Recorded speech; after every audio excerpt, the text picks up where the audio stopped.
It's just non-existent, any sort of knee issues, which has been incredible. T Woods is a little pit bull, man. He nasty.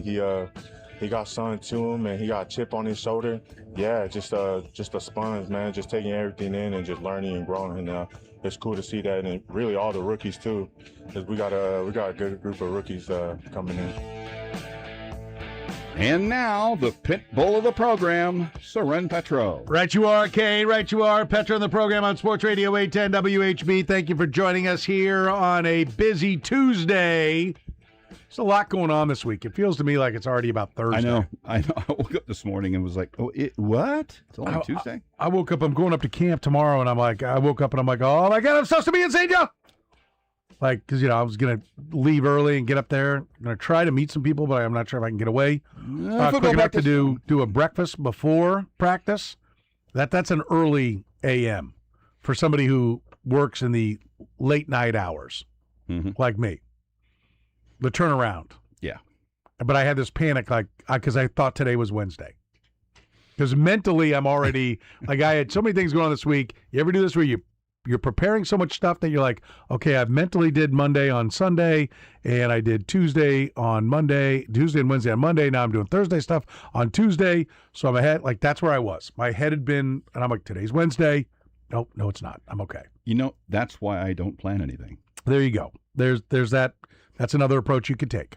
I like that. Frank Bowl will be with us, the godfather of Kansas City sports in the 3 o'clock hour. We'll get some Frank opinions. Play What in the World, Soren. Sam McDowell in the 4, columnist for your Kansas City Star. That's coming up in the 4 o'clock hour. And in the 5, our SEC coach rankings, as promised. As promised. Can't wait to hear what I've got. Whiskey's back, the intern. Whiskey the volunteer, which is interesting to note. Josh Heupel, 15 out of 16. That's the ranking. 15 out of 16 for Kyle. Kyle always just bagging on. That is not true. That's not true? No, I made a mistake with Brent Brendan last week, for sure. Okay. Well, maybe not. Well, if that guy goes 2-10, you're going to be like, I told you. Now you're calling your shot that I did something even dumber the next week. I just figured I'd pick on you because of what you did last week where you might have Josh Heupel. We'll just see. She goes to Tennessee, so Josh Heupel, I think one of the more difficult guys to rank. True. We'll get to this in the 5 o'clock hour. Who did you struggle with to place in your rankings? For me, it was Pete Golding. Easy. Yeah. Pete Golding was tough because he's beaten Kirby. He has 3 games coached. He's beaten Kirby Smart. He wasn't supposed to be the coach. Which Sarkisian hasn't done. Yeah. He wasn't supposed to be the coach. He was the former defensive coordinator at Alabama. I will say, like what we talked about with Todd, like when you do this, I guess we didn't say it on the air, but Todd and I were talking in the office when I was getting his Big 12. He's like, I go, it's an incredibly useful exercise to remind yourself about who these guys are. Absolutely. Especially the new guys. Oh, okay, he was at Troy and Tulane. Okay, I know where he was. Okay, oh, wow. Oh, and then you look back, you're like, boy, I thought he was better than that at that school. Or, wow, he was a lot better than I thought he was. Or, oh, so he was the Oregon OC. And, you're like, we do have Todd's list now. We do have Todd's? Yeah, he just sent it. Okay. Brent Venables, number 1. Who did he send it to? He sent it to all 3 of us. Yeah, so on a scale of 1 to 10 with my happiness with Apple, 3? Is there a reason why? Like, I have all these devices that are supposed to look at it, and so, like, that has come, but has it come to my phone? But it's not coming to the iPad? You do have 7 devices. But there's not a little man carrying Todd's message to each one. It should go to all of them. It's not a paper route. There's not a little boy pedaling. What? Sometimes it feels like there is. No, I haven't got it. Did he text it or did he email it? Email it. Check your work. Oh, email. well, I don't look at email. Oh, that's right. Yeah, come on. So I stand by my comments because while it didn't happen this time, it does happen like that usually with Apple. So I'll stand by those comments. Wow, Brent Venables won. Boy, I didn't see that coming. Didn't either. Eli Drinkwitz. Sarkisian 16. I didn't see that coming. That's weird. Maybe voting with his heart there. Maybe.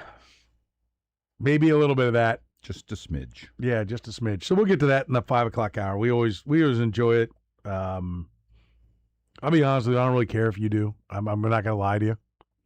This is kind of an hour for us. It serves two masters when we do it. One, I really enjoy it because I like doing the research. I don't get to do as much research as I want. And so when we do this, it forces me to. Yep. And I really enjoy reading about the coaches and looking up. And I always learn something different. Yeah. Oh, okay. I didn't know about that. That's interesting. So if you like that kind of thing, we'll give you some nuggets and tidbits, and hopefully you'll learn a little something about the coaches, and it'll help your enjoyment of SEC football this fall. But so we do it for us because I like it, and Curtis likes it, and Kyle's not good at it, so it's fun for the old guys to get to. Kyle tolerates it. Yeah, we rip the young guy. I think my SEC list is nails. Do you really? I do. Okay. It's better All right. than the Big 12 one. I'll let you change your Big 12. We can adjust it. That's too bad. I'm going to be hate watching Arizona all year.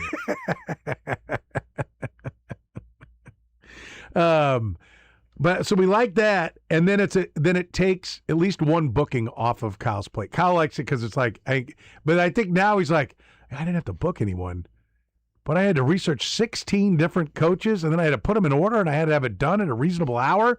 Like, I don't know, this might suck worse. Let me just call Shahan. Yeah, that's what I should have done. Let me text Shahan instead. As I sat there at 11:30 last night reading about Beamer, Shane Beamer.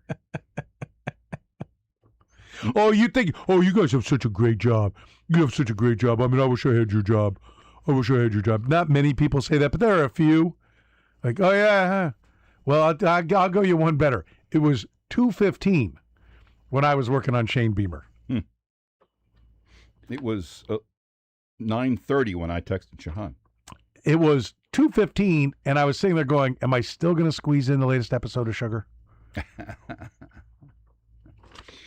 I think I might be the only guy in America watching that show, by the way. I do like it. Colin Farrell, Sugar on Apple. Anybody? No? I think I've seen some clips from it. It looks intriguing. I like Colin Farrell. Isn't good in anything. I think it's pretty good. I think it's pretty good. But I don't know how last night wasn't the last episode. There's one more episode. Like, well, where are we going with this? Everyone on the show died. No. How's another episode? No. Oh, okay. No, but I thought it's possible. But I think it. I dig it. I hope there's a 3. I hope when you renew from 1 to 2, I hope you already renewed 3, because it feels like 2 is going to be a cliffhanger. Like the 10th episode of season 2 is going to be a cliffhanger. Nobody cares. I'm the only guy watching it. But if you, I bet you're not. You read about it, it's got a twist in it that comes up in season 1. But the twist isn't. I don't want to give it away. But the twist is not what the whole show's about. But I think it's interesting. We'll see how they deliver the goods in the end. Mm-hmm. But just, for someone who likes to watch shows. I've told Blair about it now for a couple of years. Not watched one. Like, Blair's the kind of guy. Blair's a connoisseur of shows. And so I thought, Blair might like this. But he has not gone for it yet. So, anyway. Frank is our shows guy. He knows all the shows. So how about that? I crapped on Apple for things not working together. And then I said, but go watch this Apple show. So I don't want to hear it, Apple. I don't want to hear it. I would like to stop getting this message that, like, my file is corrupted. Like, how did somebody get in? And I don't know. Yeah, it's a hoot. Enough. Let's talk about the Royals. Last night while we were on the air with the great Will Harris, if you missed that, 810WHB.com, the 810 app, the podcast. If you're a college football fan, Will, it's kind of nice preview, a little bit about what our coach rankings will be. It was great for us because we got Will's insights, and I guarantee you that he made an impact. I know I was like, I was going to go one way because of something he said, and I'm like, no, I wasn't going to go there before. I'm going to stick by my guns. Will's the best. Called his shot on what would happen with Les Miles and the AD who hired him. Jeff Long. Jeff Long. I mean, absolutely said, well, if he does this, 2 months. it'll be. But he called it a year. He called it 2.5 years out. He was off by 2 months. By 2 months. When that happened, we were like, what? I mean, so he's smart. He will definitely affect us. But that'll be fun. But Will Harris, not big on a couple of fits. So we'll see how it affected you guys. Being that the captain is a huge Will Harris fan, I'm pretty sure orders were given to Kyle that you will follow the teachings of the great Will Harris. And I'll bet his rankings reflect exactly the way Will Harris laid it out to us. So we'll see. Not the worst person to follow. We had the baseball trade deadline wrap up last night at 5 o'clock. JJ Piccolo did a Zoom. Let's hear the highlights of it. Or lowlights, or the most interesting parts. I don't know how you're going to look at it. Let's the lights. We'll take them all. We'll take them all in order. It's important when you do this to notify Kyle. I did. No, I didn't. That I'm going to do. Oh no, it. I didn't. I'm going to go to I it. typed 1 through 4 this hour. I never hit send. I'm going to go ahead and hit send. Kyle, I'd sent you there it is. 1 through 4, you say? Yeah, I just sent you the cuts. How many times does that happen where you think you sent something? I sent you that text. Oh no, it's still in the send. I don't really know what Kyle does when we start the show, but just know that anytime in the first segment that Kyle talks, we're annoying him because there's apparently a checklist or a plate of crap that he has to do. Like he's sitting there going from screen to screen to keyboard to keyboard and looking around and doing things while trying to run the show. Yeah. And so when we don't tell him where to go, like it is quite the annoying moment for him. But I would like to know what the hell you're doing for the first 25 minutes of the show at some point. I always see that and I'm like, I'm going to ask. And then we get to the break and I'm like, okay, now what are we doing next? And I don't think about it anymore, but make a note. I look forward to finding out what that is. All right, let's start with JJ Piccolo. Michael Wacha, Seth Lugo. A lot of people thought, hey, let's cash out on these guys. They've been good Royals. But if there's value out there, let's cash out on the 30-somethings and get some 20-somethings. JJ Piccolo was asked how much interest there was. I will say this. I think I was told in those reports, I think that was definitely overstated. That there's a lot of interest and we're turning down discussions. That's not how it happened. There were teams that are interested in walking Lugo. And what we just explained to clubs is with the core of players that we have coming back in 26 and that we need starting pitching, we hold those guys in high esteem and we value them quite a bit. But if you have great interest in them, please come to us and talk to us about it. Some clubs chose to have some more discussions. Some clubs chose not to. I think the big takeaway that I think it's important to understand, you trade a Michael Wacha, you trade a Seth Lugo, you're going to get prospects back, which is not a bad thing, but it also depends on where your team's timeline is. And right now, with the injuries we've suffered this year, we're going to be active trying to build a starting rotation up, given the injuries we have, that guys who won't be available, for the better part of next year. So we got a lot of work to do to try to rebuild the pitching staff. So getting prospects back that are 3 years away, 4 years away, wasn't that exciting to us. If we were able to, get a bat, get another arm in return that are already in the major leagues, that's a different discussion. All right, there it is. I mean, that's their blueprint right there. Mm-hmm. I just, I will say this: you're in the get it right business. He's talking about contending in 27. Competing in 27, or at least he's talking about what they need to be better. I don't know that he never used the term contend or anything like that, but it's clear that, if you give somebody in the big leagues or big league ready, like they are trying to fix the 27 team. He said, guys that are going to be 3 or 4 years away, we're not that interested. If he said, we're not that interested in the 130th prospect that's 4 years away, but if you're talking about a number 9 prospect that's 4 years away, if we're talking about a guy who was picked 12 last year, that comes with a high pedigree and you feel pretty good. I mean, I understand the further down the minor league chain you go, the more likely someone is to either get hurt or to just bomb out, for it to be like, oh, nope, he can hit A ball, he can hit double A ball, but triple A's killing him and he's got no shot in the big leagues. Mm-hmm. And so I understand the volatility that's there. That's why you get more of them. And you go for the higher pedigree or the higher upside to make sure that you get the bigger return. Listen, I appreciate it takes 2 to tango. There's no time that I will look and say, well, you blew it because you didn't trade him at this trade deadline, or you blew it because you didn't trade him on this offseason. But I will say that, I mean, I think particularly when it comes to pitching, those that have had success are constantly flipping pitching. I mean, you've already done something that the Rays and Brewers don't do. That's go out and sign 30-something-year-old pitchers. That's not what they do. They develop their own, and then they flip them. And so you've invested in, and wisely did a nice job in getting these guys. Like, the ultimate would be you gave up no prospects. You gave up no resources other than payroll to get them. So if you flip them for players, you have basically just created value where none exist, right? The only resource was cash, which is a resource, and it is a limited supply, right? But you should have a working budget. And within that budget, I'm hoping that John Sherman and the rest of the ownership are allowing J.J. Piccolo to say, okay, I've got this much resources. Yeah, I don't know what it costs to run the minor leagues, 10, 20, 30, 40, $50 million. Let's call it $50 million. For minor league scouting, all that, there's another $50 million on top of your $180-something million payroll when you put in all their benefits and everything. Let's say it's $250 million to run the baseball organization, right? Let's say it's $300 million. I know it's well over $200 million. Let's call it $300 million.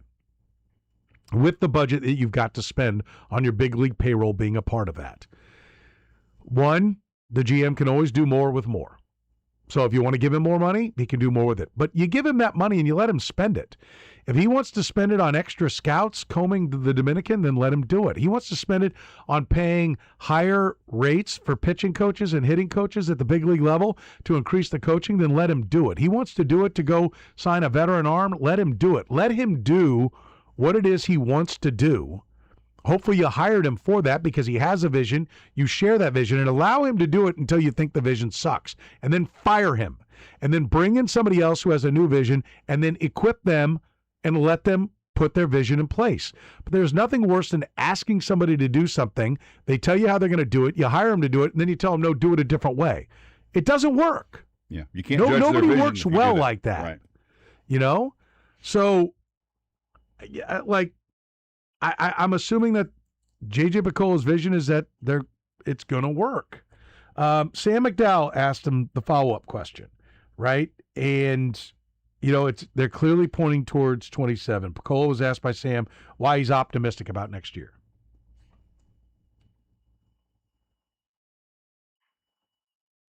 All right, I will tell you. Should we try that again? You ready? 3, 2, 1. We'll edit this later. Piccolo was asked why he's optimistic about next year. Well, the same belief we had this year. We know who our catchers are. We know who our first baseman is. I think Massey and Nick Lofton have done a great job at second base. We know who our shortstop is, our third baseman is. Yeah, Isaac Collins has come around. Jack Caglione's playing well. Kyle Isbell plays the defense and understands his role as an offensive player. So when you go around the field, we're not rebuilding a team. And then when you look at what Waka and Lugo have done for us and Noah Cameron, they're guys that are really 60% of our rotation, as we said here today.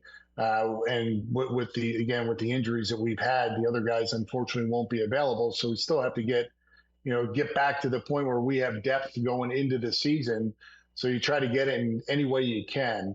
So the bullpen does need work. I mean, that's something for sure that we've got to really try to come together and do the best we can to put a bullpen together. But all that being said, it's because we believe in this team. We believe we can compete, that this wasn't a teardown for us. And if you don't have starting pitching, it's a really tough way to try to win.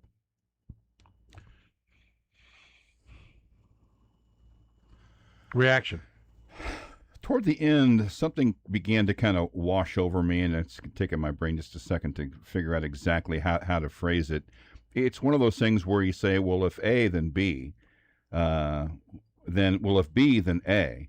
It's the fact that, well, they don't think they have enough starting pitching to win next year if they don't bring back Lugo and Waka. So if that's the case, then why do you think 27 is going to be the year? I mean, if you have to have those guys back because you don't have enough pitching, then how does that not impact the optimism? I think that's the best way to put it. We felt like that they were 8 deep starting pitching wise coming into this year.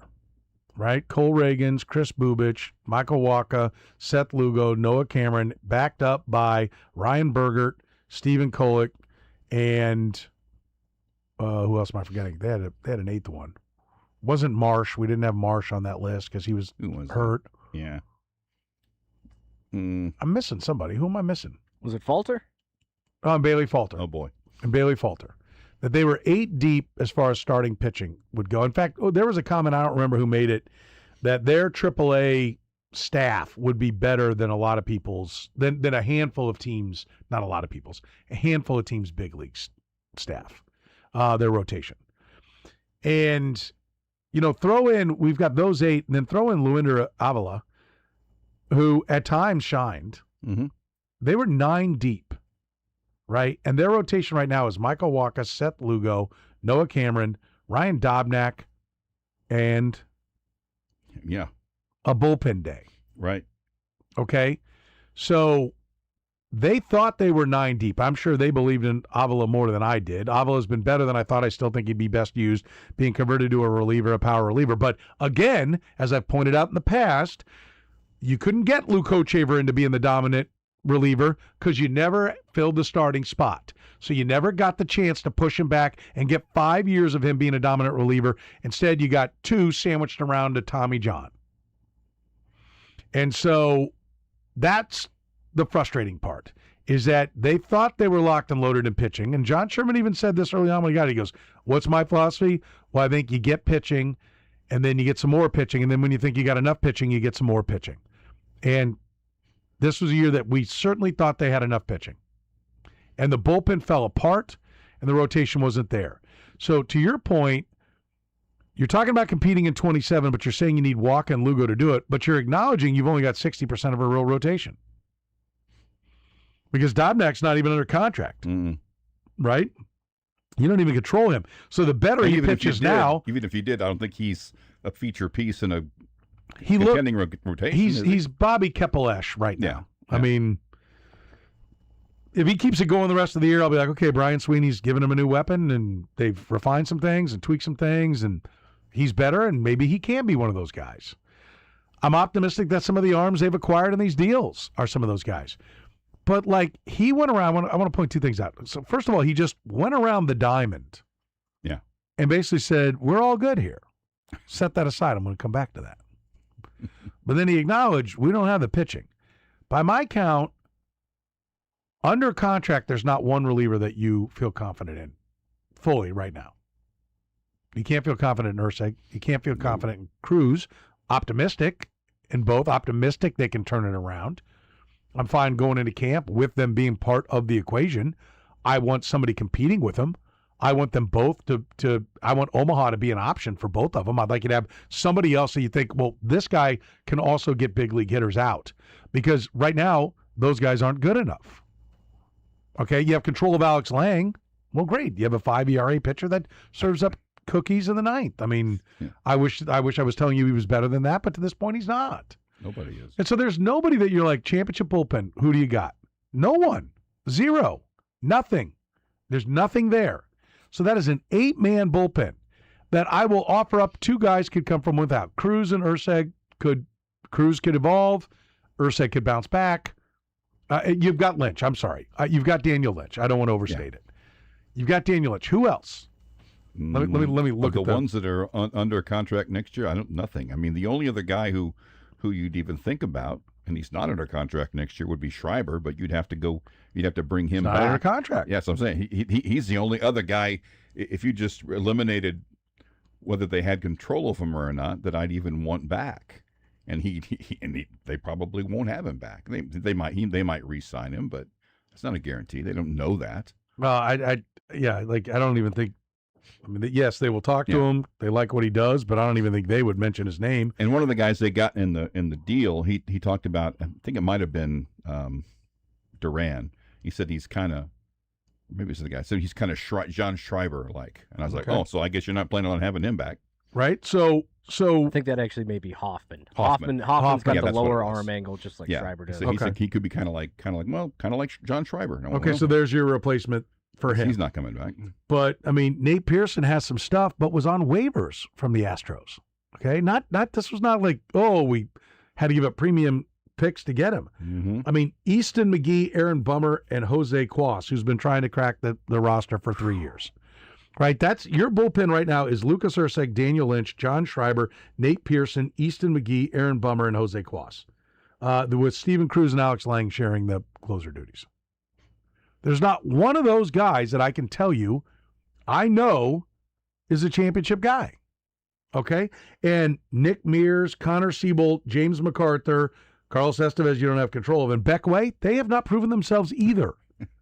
So Daniel Lynch, I feel like literally just names you could have pulled out of a hat. I mean that's your bullpen right now. That's on the 26 or 60 day, not counting against the 26, but part of your 40-man rotation, 40-man roster. That's what you've got. Those names literally sound like random name generator results. My point is, you have one guy that right now is pitching like he belongs on an 8-man bullpen for a team that could contend. One. So you are in the market for 7 relievers. And when has any bullpen gone 8 for 8 for the whole year? It's never happened. You probably need more like 10 to 12 relievers. Mm-hmm. Now, there are probably a couple in-house candidates sprinkled in there, and I will offer up 2 or 3 guys in this mix to evolve. I mean, Cruz shows promise. Erceg could bounce back. I've given you those. You want to take 1 or 2 more guys and say we think they'll be there? Okay, you think. Into the rotation. We did it years ago. The average playoff team needs 8 starters to get through the year. You've got 3. 3. And don't even start with in the second half we're going to get back Reagan's. He is la-la land. Yeah. Right now, in my opinion.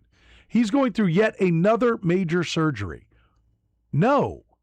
Luinder Avila has forearm tightness. Has Kolek gone under the knife yet? Are we still waiting on that next opinion? Yeah. I've got dinner writing on it with Passon. But I think that's coming. Boerigter's gone under the knife.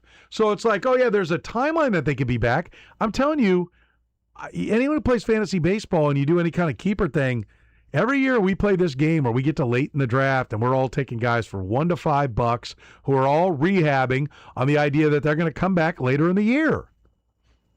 I'm still waiting on Scott Schwellenbach, who was supposed to be back in June, and they're talking about it being August now. The Braves, his timeline is not being met. No. So, it's almost like you need a deadline. Like, you give me anybody who goes under the knife mid-season, I'm going to tell you it's going to take – that's the guy that takes too long. You show me a guy who goes under the knife at the beginning of the year, and it's like, okay, the timeline is if he really works his ass off, he'll be ready for opening day. That guy will bust his ass, and he'll be ready to go. But it's like, well, I'm not going to make the beginning of the season, so really what kind of hurry am I in anyway? I'm not going to get a big check because I'm not going to start the year, so I'm either making what I made, and I'm not going to be able to put together a year that's probably good enough that's going to get me paid again. So I'm going to have to go do a prove-it year next year if I'm out of contract or I'm under contract. And either way, I'm getting paid, whether I pitch or not pitch. I mean, how many guys of the Royals, who was the Brave they signed a couple of years ago, who languished on their roster for 2 years to rehab, and we never saw him? Like for 5 seconds, it looked like he might get to the big leagues. Kyle Wright. Kyle Wright. Yeah. Alec Marsh has been on the 60-day for 600 days. Since I was a kid. Yes. Like, there's no incentive there. So, like, blowing smoke at me about the guys that are going to come back, the cavalry that's going to come. You think you're going to get Kolek, Boerigter, and Reagans? We can go with some mediocre guys because then we get a top 5 Cy Young guy and 2 number 3s. My ass. No chance that you're going to have that come storming in. Take those guys off the board and put them over here on Wish Land. Mm-hmm. Okay? Fairy tale land. We hope it comes true. But you're not banking on that. So they have to get, by my estimation, generously 5, realistically 8 to 12 relievers. Yeah. From somewhere. Some can come from in-house, but don't tell me that you're going to have 8 of them come from in-house because that's not happening. Duran might be one of those guys, a hard thrower. Oh, but Braun might be one of those guys. Hoffman might be one of those guys. Yeah, they're all maybes. I'll even go ahead and give you, if we say you're going to need 12 relievers to get through the year, you've got Daniel Lynch, I'll give you 4. Okay? So I think you need a minimum of 4 to just get the year started, and you're going to have to find 4 more. I think you need 8 relievers. And the way it stands right now, until you tell me that these guys are throwing, I think you need 5 starters. Not all 5 of them have to be big league aces. Some of them are going to be guys that are in AAA. But you're not going to go 5 for 5 like you did 2 years in 24. So stop that nonsense. And I'll take a break, and I'll come back and tell you why. Let's bring back out this thing we just breezed right by, which was we got all the position players covered. That was where it started. Like, we don't even have to think about this because I went through the diamond, and we're all good there. I'm going to drag that back on the table next. The program with Soren Petro. I'm surrounded by morons. That's what's going on here. Weekdays from 2 to 6 on Sports Radio 810 WHB. Applause Custom Sight and Sound is Kansas City's best when it comes to in-home theater, smart home technology. If you are getting ready for football season and you don't have your football theater, call Applause and get on the schedule today. Call 913-498-1183. Tell them Petro sent you. Tell them you want the ultimate football theater. Nothing like a college football Saturday being able to have 3 or 5 games up there, flipping them all with the touch of a one button on your touchscreen. That's what I can do. I can flip the bottom corner into the middle, and the middle goes to the bottom corner, and the sound is all changed. It's all done for me. Applause Custom Sight and Sound is Kansas City's best at giving you that great surround sound. You want to feel like you're in the stadium, or maybe you're a movie or show buff and you want that sci-fi scene to feel like you're flying through space. They can do it. They've got all the technology, and their craftsmanship is fantastic. Their customer service is phenomenal. How about Rocket Fast Wi-Fi? Everybody in the family on? How about everybody in the office working? That's right. Smart home technology is not just for home. They can wire your office as well. Is your office where you do business? Is it where you do sales? And you need a great presentation. How about having the TVs wired around the office to make sure that your company logo is displayed, or even videos of the company you're constantly running, or being able to just press one touch screen, have that conference room come alive with your presentation. Applause Custom Sight and Sound does that as well. Security, surveillance, sound, lighting, everything, all at the touch of a button. That's Applause Custom Sight and Sound. So whether you're building new, renovating, or yes, even if your home or office is already done, there's one company that can do it all. They've been doing it for more than 20 years in an industry where most companies don't even last 2. That company is Applause Custom Sight and Sound. Look them up on the web right now at applausetheater.com. That's applausetheater.com. Applause Custom Sight and Sound. What if your mortgage didn't control you? You controlled it. Introducing the Freedom Loan, exclusive at Cap One Lending. This isn't your typical loan. This is a smarter way to pay off your home in a fraction of the time without changing your income and without changing your lifestyle. The Freedom Loan uses your everyday cash flow to attack your balance faster, cutting years off your mortgage and saving you massive amounts of interest. This is how smart borrowers build wealth, not by working harder, but using money smarter. And the best part, you stay in control of your cash while your balance drops faster every month. Stop being stuck in a 30-year trap. Start building real financial freedom. Call Cap One Lending, 816-905-1111, or go to caponelending.com. Cap One Lending, making your dreams a reality is what we do. Cap One Lending, a Kansas licensed mortgage company, license number MC0026341, and MLS Missouri license 2468614. Programs and rates subject to change without notice. Happy summer, KC. Marc Whitlow here from Office Products Alliance. Things are hopping in our community this summer. It is a special time for Kansas City. Our local businesses are a huge part of all this. Don't forget that when you spend your dollars locally.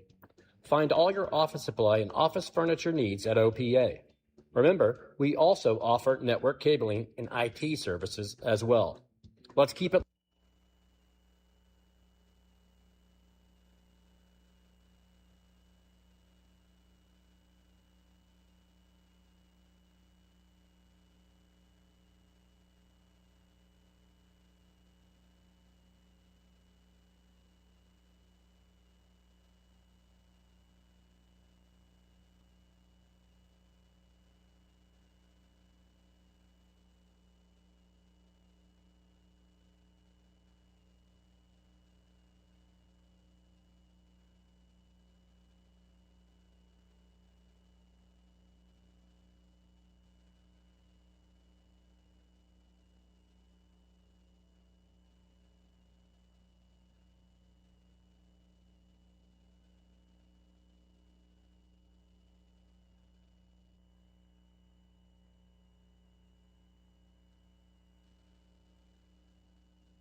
You're listening to the program here on Sports Radio 810 WHB.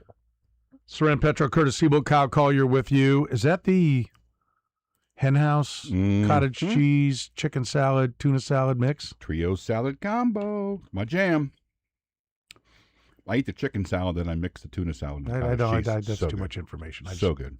Just would like to have had, he didn't even offer. Hey, can I pick you up on? Of course not. 913-810-810, the phone number. Petro, Siebel, Collier with you. We're talking some Royals baseball to get things started, hearing from one J.J. Piccolo. Let me be clear, because I get fired up about this, and I get people who then call in and say, "Give me one tangible." We got this call, and I get the venom. I'm not belittling it, but give me one tangible thing that he's done, and I rattle off like 10 things. Well, but you can't count, but you can't. No, they're all tangible things, like trading for Cole Reagans. I mean, I know it sucks that he's hurt now, but Aroldis Chapman wasn't going to be pitching here now anyway. No. So the idea that but Cole Reagans is hurt now, I know, but he turned a guy that was a rental player into a top 5 Cy Young pitcher who threw 300-plus innings for this team. That is a win and will forever and always be a win. And who won a road playoff game in 2024. Yeah. So, I mean, I understand when you get frustrated and you're down and you want things to get better and you want change, but don't be real about it, because they've done a lot of good things. I actually think that this year it is entirely possible that they have lost the battle but won the war. And a better way to put it would be, I think it's entirely possible that they went south on the year but went north on where the organization is going. Because there were a lot of good things that have taken place in the minor leagues, okay? So, and this draft, a lot of people we're going to see what the kid, Zion Rose, hit a home run in his first at-bat.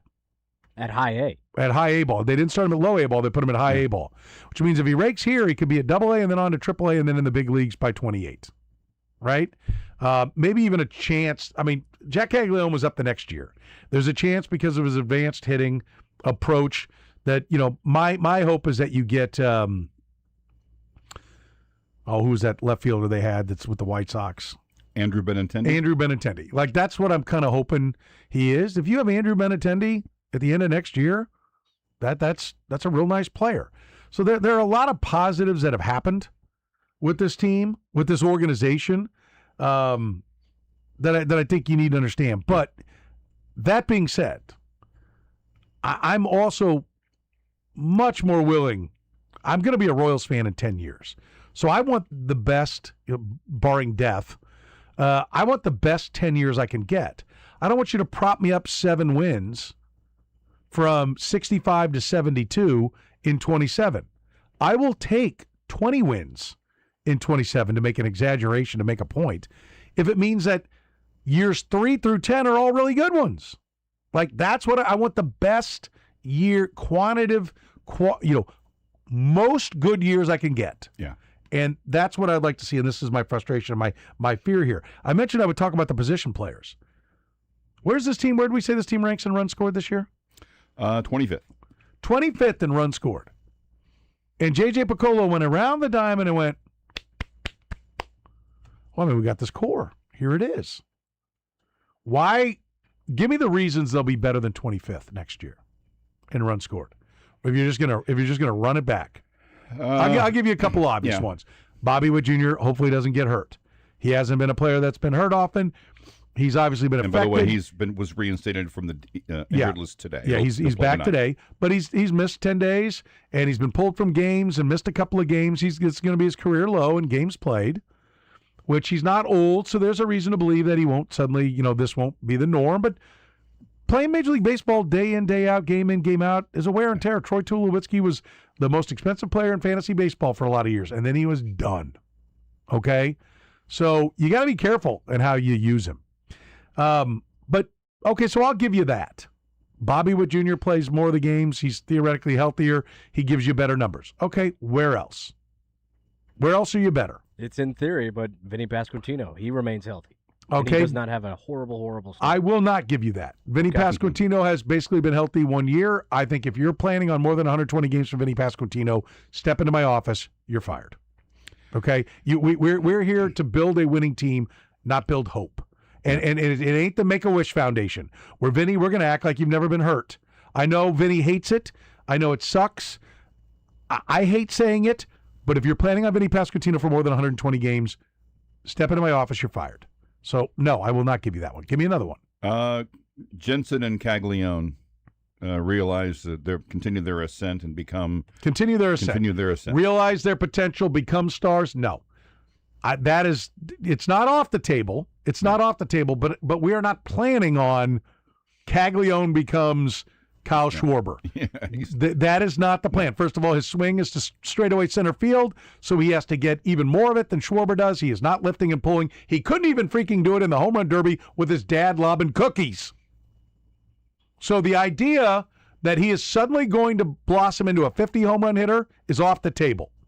Okay? And since he said Vinny, we're still running him out in right field, which will mean some adventures and mean we're deficient defensively in right field. It'll also mean he's diving around at 250 pounds, and he's probably going to miss games. He's already missed games this year. I don't know why. Running into the wall and diving is going to take less of an effect than it has on him. Every time he's done it, he comes out of the lineup for a day or two. So I will give you progression. I will not give you stardom until he lifts the baseball, but I will give you progression, and I will give you progression on Carter Jensen. And by the way, both of them have been useful players this year, but not stars. Not stars. Okay, where else? Maikel Garcia returns to all-star form. Maikel Garcia is healthy. I will grant you, I don't think we're ready to just say Maikel Garcia is going to be hurt all the time. He's still young enough. He is athletic. So he should be able to handle those things. I will give you a bounce back, but I will give you no more than what he did 2 years ago, which was not. I'd have to look at what his weighted runs created was and what his OPS plus was for third. But what was his OPS plus 2 years ago or last year? Last year was 123. 123. 123. I will give you no more than that. He's never hit for the kind of pop that he hit that year. And it looks like the stolen bases are gone, are absolutely gone. So that means the legs are already declining, and his defensive metrics are already declining. So the bat better come back. Now you can say, like, well, he was playing through injuries, and so he's a lot better than those defensive numbers. Fine. I will give you up to what he was last year, but no more. Yeah. Okay. By the way, on the stolen bases, 2 years ago, 37 with 2 caught stealing, 37 and 2. This year, 5 and 3. Yeah, I mean, it's could be all the injuries. Could be. I will give you up to. But he was 23 and 9 last year, so it was already starting to slide back. He's been in the big leagues long enough that I will give you that there is still star potential for Carter Jensen and Jack Caglione because they haven't been up that long. But Maikel Garcia has been around long enough. The star part is gone. Mm-hmm. Now, all-star, yes. Gold Glove, yes. But I'm talking about a guy that is a star with the bat. That's not happening, right? The kind of guy you see in commercials for Major League Baseball. So right now, a lot of your value is on defense, on offense. Okay, where else are we improving? Nowhere. I think Isaac Collins is 28 years old. Granted, he's getting more big league experience. I'd give you a 5 or 10% ascension out of Isaac Collins, but there's not a star waiting to blow up there. Mm-hmm. Kyle Isbell, I will give you nothing. Yeah. I will give you no. He'll be 30 next year. No ascension. In fact, I think with Kyle Isbell playing, you're worse because you had Lane Thomas's bat in there. Yeah. And Kyle Isbell's bat's not as good, and you've got too many left-handed bats already. Salvador Perez, I give you nothing. No. You'll be lucky to get what you're getting this year. Yep. He's not getting younger. We have not discussed second base. Nick Lofton and Michael Massey make for a pretty good platoon. Pretty good. If they're just playing there. Yeah. If they man second base the whole time, but you've got nothing as far as the rest of the backups go. Who's your backup outfield? Yeah, I can't. Is it John Rave? John Rave's doing some things. Yeah. I know the broadcast was talking about he's got a toe tap instead of a big high kick, and that's helped him out, but he's also pushing 30. Yeah, he'll be 29 next year, and he's had 32 at-bats this year. You're probably you might be a little bit better with a utility guy if Tyler Tolbert does something. He'll be 29 next year. What do you expect from him? I like Tyler Tolbert, but I will give you nothing more than what he's doing now. No. This is by far the best he's ever been. Yeah, and there's no way he's going to OPS 843 with a 138 OPS plus next year. He's living on the fact that he had a bonkers weekend. And like what better be what I don't know if you heard it in those cuts, but what we better have heard was very subtly beep beep beep beep beep, and that would be the money truck backing up behind JJ as ownership says, spend away, my friend, spend away. Because I don't see how it happens without a major influx of payroll being put into this team. And that is dangerous because for the most part, the people that are available, go look at free agent lists. Look at free agent starting pitcher list. You ready? I'm going to tell you what you're going to see. You get it in front of you and go over to the column that says age, 32.4, 31.5, 34.6, 36.5, 33.4, 31.2, 29.8. Ooh, a young one. A kid. 34.5, 33.6, 37.2, 42.4. Yes, I found Max Scherzer. 33.6, 34.5. You are going to see a bunch of guys that you'll be lucky to get 24 starts out of. Because they don't let the guys that are still horses in their prime get there. Nope. You robbed the cookie jar with Waka and Lugo. And everybody made notes. Oh, well, wait a minute. What were we doing? Why did we let that happen? All of this is why I'm like, oh, okay, we're all in for 27. Because that beep, beep, beep you were doing might end up being the team backing up. Yeah. Tim, coming to you next. Let's take a break. We'll finish up if Tim wants to chime in on the Royals. We'll do it next here in the program.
All right, I want to get Tim in here, 913-810-810. He wants to talk some Royals baseball. You're on the program, Tim. What's going on, buddy?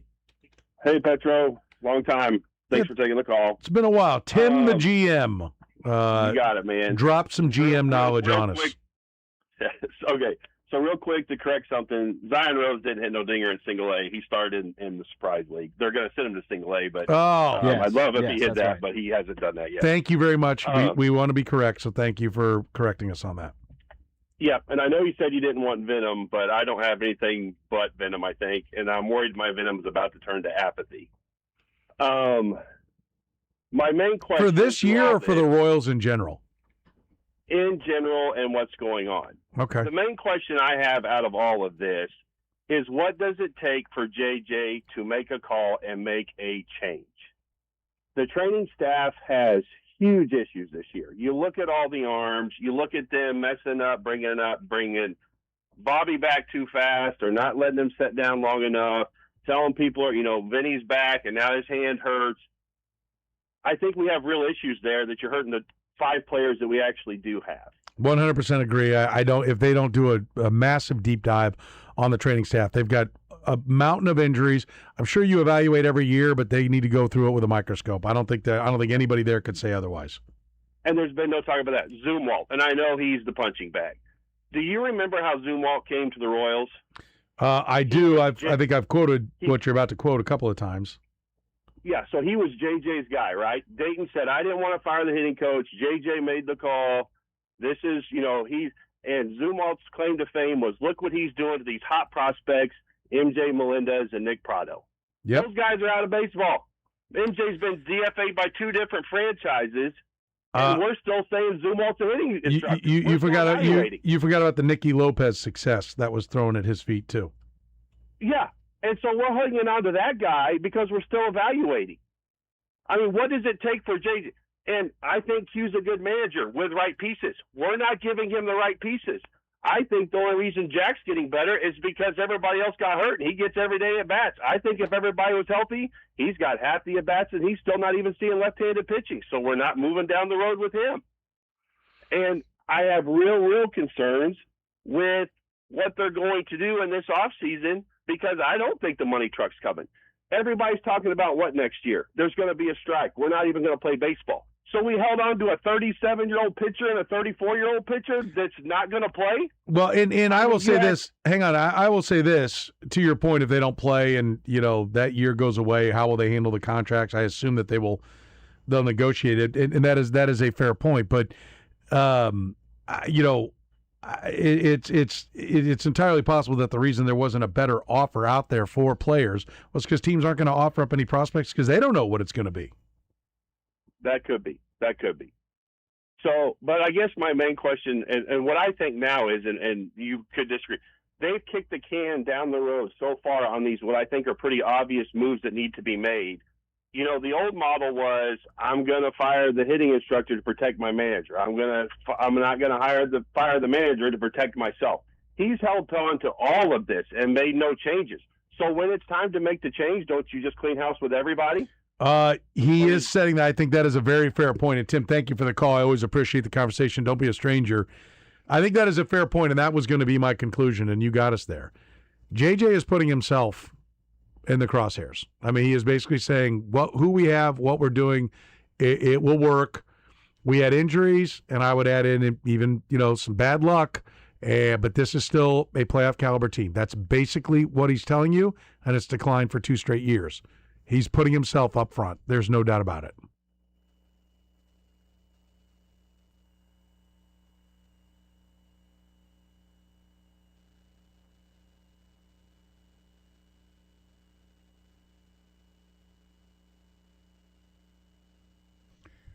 All right, who is the oldest player ever to have a 1,000-yard rushing season in the NFL? Brought to you by Twin Peaks.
Francis. Yeses. How are you, buddy? I'm good, man. How are you? Is that peach? I'd say so, yeah. Salmon? Salmon or peach, one of the others. What color is mauve? It's more of a... Purplish? Yeah, it's pink. It's more purplish. Probably a little more purplish pink with a little hint of silver. Salmon. I like that. Salmon. That's pretty good. The underbelly of a salmon. Okay. Pregnant salmon. It's a family show, Frank. Slow down. I'm sorry. You're weird. I am weird. You're weird little... I'm weird anyway. You know that. You've known me forever. There's mauve. Your weird fetish. Oh, purple. Yeah. It's purple. Kind of a lavender. Yeah, like purple. Yeah. Light purple. But usually, often like I'll see it. You'll see it a little more muted like that. Okay. I remember I had a car once that I said, oh, that's gold. They would, no, it's cafe latte. Ah. I'm like, you mean gold? Yeah. Hold it. They had to add a couple of thousand onto the price. Oh, yeah. Because, we got a beautiful taupe color. That's all right. 2 years into it, parts were falling off of it. Of course. I remember that. Well, that car was known for that. It was a good-looking car when it was new. Oh, it was great looking. But then the fact that everything was taped on became a problem. Came back here. Yeah. Or plastic anyway. Oh, I won't. Every time you look at it, won't throw anybody under the bus. No, lost another piece of body molding. That's nice. I just left it in the middle of the highway. I worked at a place about 40 years ago where I first heard of a car called taupe. I was like, yeah, you mean light brown? So we got that going for us, which is nice. Frank, what do you think of the trade deadline and what the Royals did or didn't do? Where do you sit? I have no idea how they think they're going to compete next year. None. I mean, I guess they're counting on Carter Jensen and Jack Caglione taking a big step. But if you were counting on Carter Jensen, let's go to the next level. Let's continue our discussion. If I just laid out, they're 25th in runs scored. Bobby Witt's been a little dinged up. Maikel Garcia's been a lot dinged up. Vinny's missed time. All those things they will get back. But I don't have a lot of grace, and I hate saying this, but I don't have a lot of grace for Vinny's going to come back and the 30. Did he go 30 or what did he go 27 and 100? Last year, whatever it was. Yeah. That's the outlier. That's not the norm. Right. And so Vinny's going to be what Vinny is. Salvi's going to decline. If you want to tell me that Carter Jensen and Jack Caglione are going to take a big step forward, and that's where you're hanging your hat, so then why haven't you signed them? Exactly. If you want me to buy that as a fan, then pay them and lock them up into their free agent years. For the record, 32 and 113, so we don't get 50 million texts or tweets. Thank you. 32 and 113. But I think you can count on, 15 to 25 and 65 to 90 on Vinny. I think there's a range, but I'll take right now. Let me put it to you this way. Kyle, Curtis, Frank, I'll give any one of you three. I'll take action from all three of you. Mm-hmm. I will take 32 and two different bets. I'll take 32 as his career high, and I'll take 113 as his career high in RBIs. And we'll make two bets for however much you want. And so you got a chance to go 1-1. Mm-hmm. Like if he has more RBIs, but he never has more home runs, or he has more home runs, but he never has more RBIs. I will take 32 and 113. You guys have to take the other side, that he will have more than that in any year in the future. No way. No.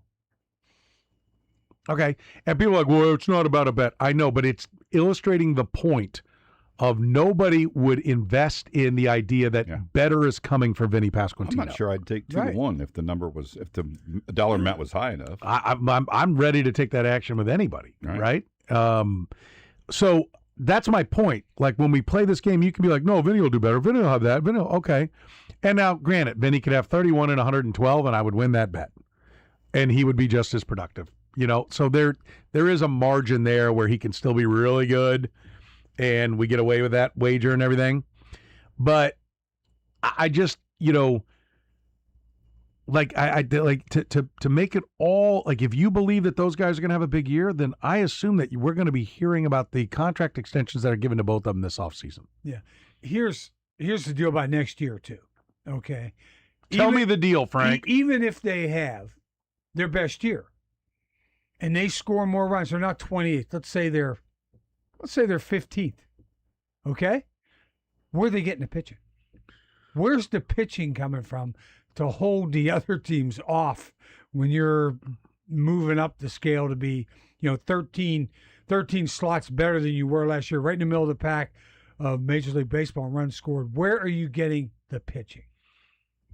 It isn't. I mean, by my count, they need 13 pitchers. Yeah, and they have how many guys you can rely on? 4. I mean, really, by my count, I'll tell you that they need 17 pitchers when I'm talking about to get through the year. Yeah, injuries and stuff. Yeah. But I will grant you, I think they need 5 starting. There's the potential is there. Maybe Lou Interville is going to be okay. Maybe they haven't announced Kolek under the knife yet, so maybe he's going to be okay.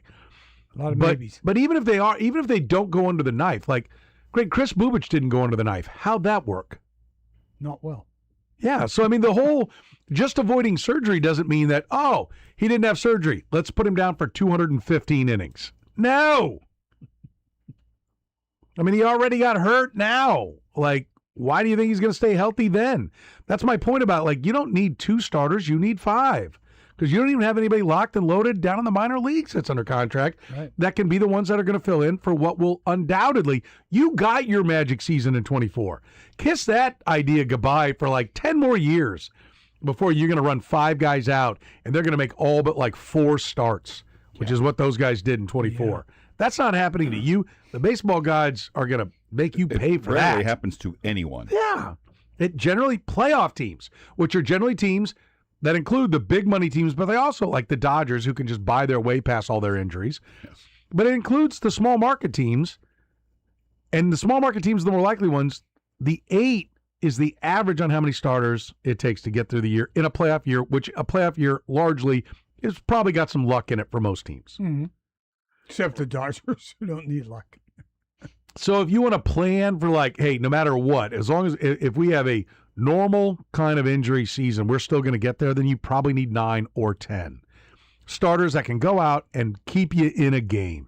And where are they? Though they're coming. Like, that's my point, is like, I don't want to sound like I'm the guy going, there's nothing good going on in this organization, which is what I hear a lot of people going, they're struggling at the big leagues, therefore they're morons everywhere. That is absolutely not the case. There are a lot of really good things going on. I think organizationally in the low minors, this organization is getting better, and for the big picture of things, I think that's the promise for this organization, is that they now do seem to be able to identify, and so far they're developing the talent.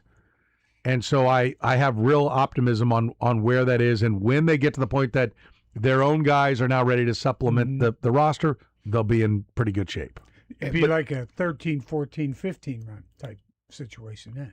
Yeah, but I mean, I think ideally it'd be the Brewers. It just keeps feeding itself. Yeah. As long as you're willing to move off pieces. Like the Brewers keep supplementing, and the Rays, they trade away guys and keep feeding the system.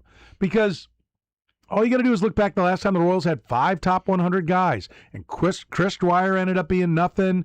And, who else was Jason Lamb didn't end up being anything. Mike Montgomery had a 10-minute stretch where he was a good reliever and parlayed that into a World Series ring with the Cubs.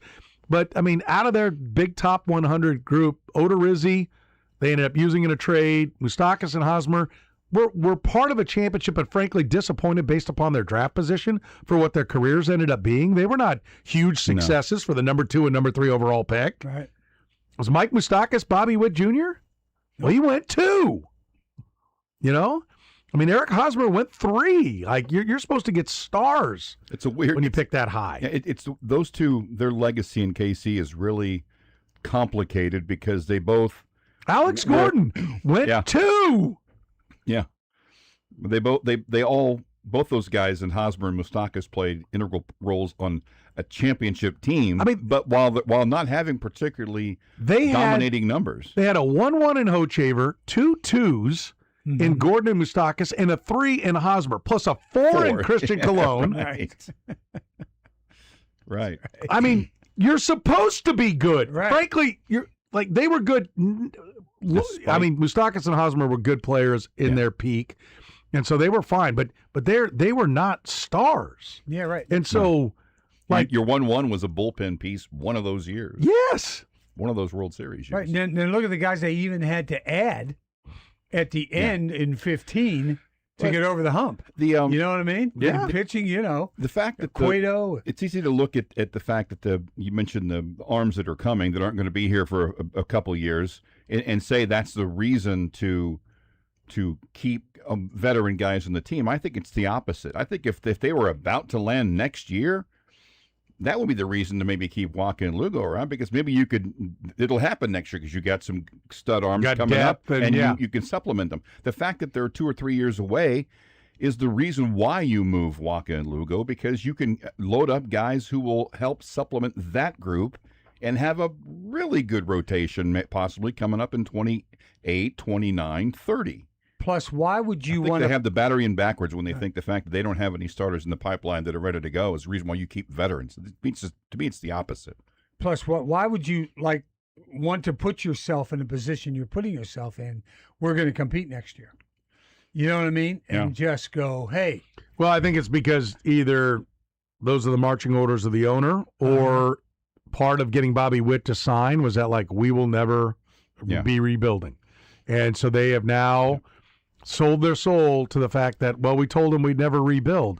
Well, welcome to Mike Troutville. Yeah, and it definitely isn't because the Angels have never torn it apart and started over. And you know what they've been? Mediocrity at best and a bottom feeder at worst. And that was Dayton Moore. Would never blow it up and tear it up. Oh, we're not gonna tank. And then he would lose as many games as the teams that were tanking, but they had traded their players to get talent back, and they had young talent in the minors. They did. They had the great higher draft choices to replenish the system. It certainly wasn't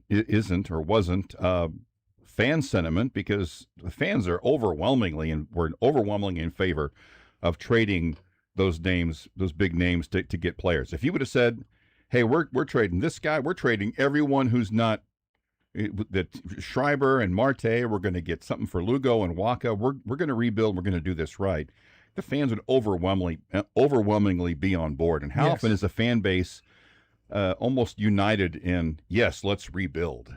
They've got it. They had the situation was right there for them, and they chose not to do so. Plus, it's perfect timing, except for the Bobby Witt situation you talked about, because we're talking new stadium in 31, and try to build to that as well. And it's just that's my fear is that they sputter along for 2 years trying to tape it together to keep Bobby Witt Jr. happy, and they go south, and they have another 100-loss season.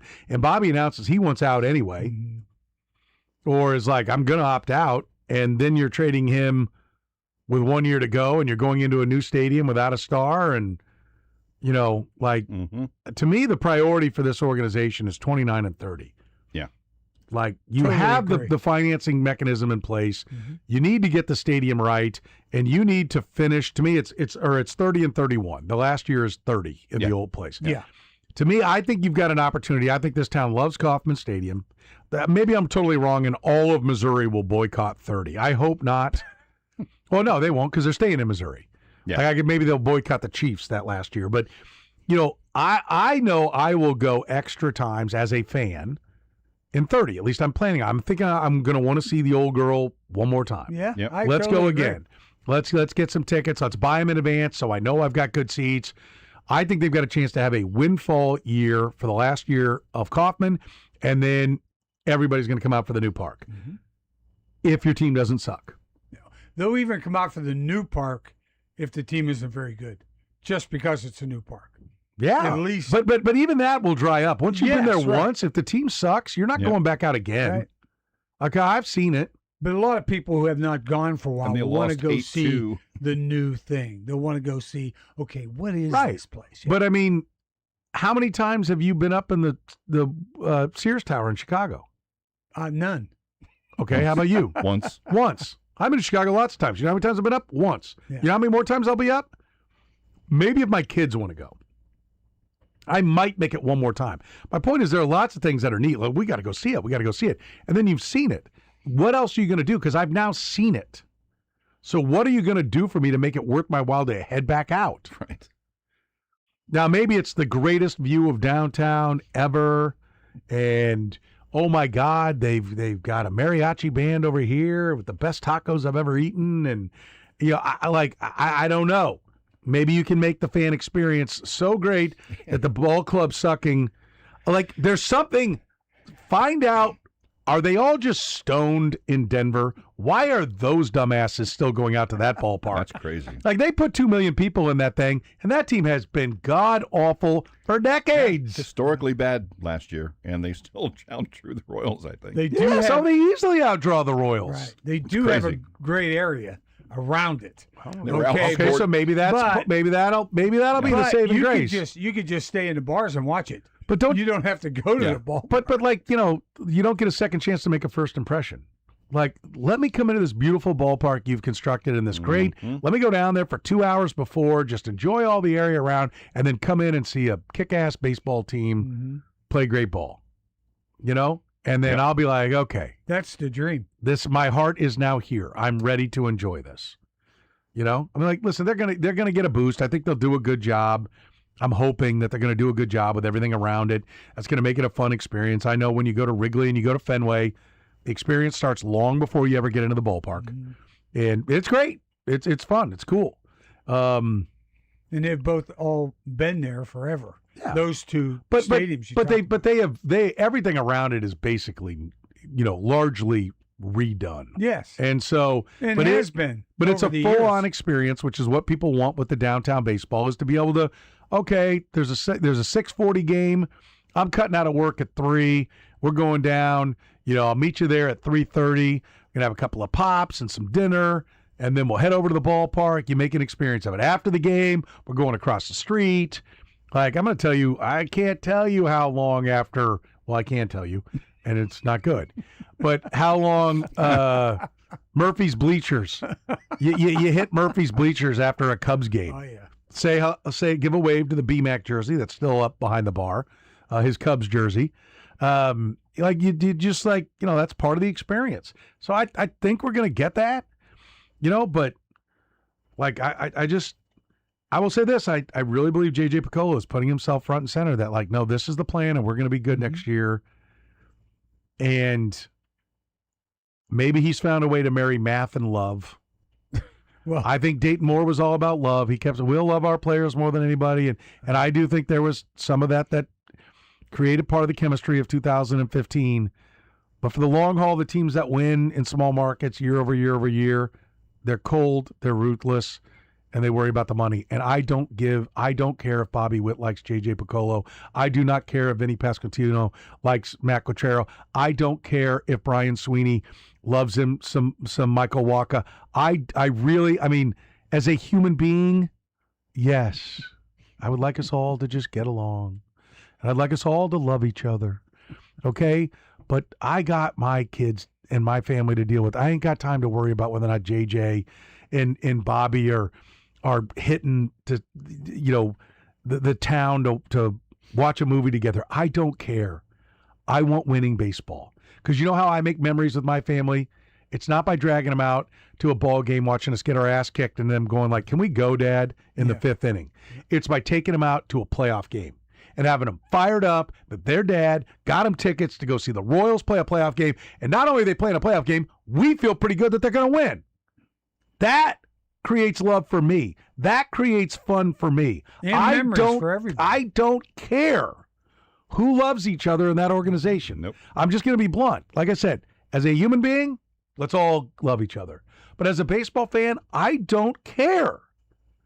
And I saw a new group that came in and embraced the math, and it seems to be like they embraced the math till they got to their guys, and now we want to love our guys. Yeah. We mathed it to here, now we're going to love them. You fall back to what your instincts are. Yeah. And that scares me to death. Right. It sounds a lot like the Dayton Moore thing about the patience and, we're going to hang, these guys are the real deal. And, the manager's loving them and saying patience, and they're getting their butts kicked. And then next thing you know, 13, they start to roll around. And then 14, they're ready to fire the manager and the general manager halfway through the season in 14. Then they come roaring back and lose to a great pitcher in Game 7, which is an incredible World Series. Just didn't go our way, but it was incredible the way that finished. And then 15 to turn around and win it. And they have no trouble in the World Series. Just kick the Mets' butt. And they're the last small market baseball team to win the World Series in how many years? 30? Probably since before maybe or after Twins, them? whenever the Twins in 91. Yeah.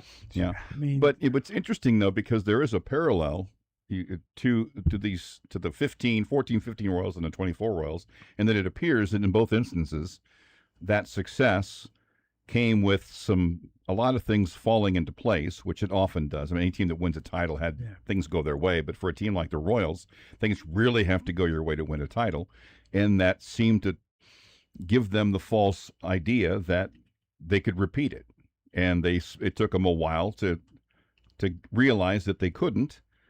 Is it 17, 18 again?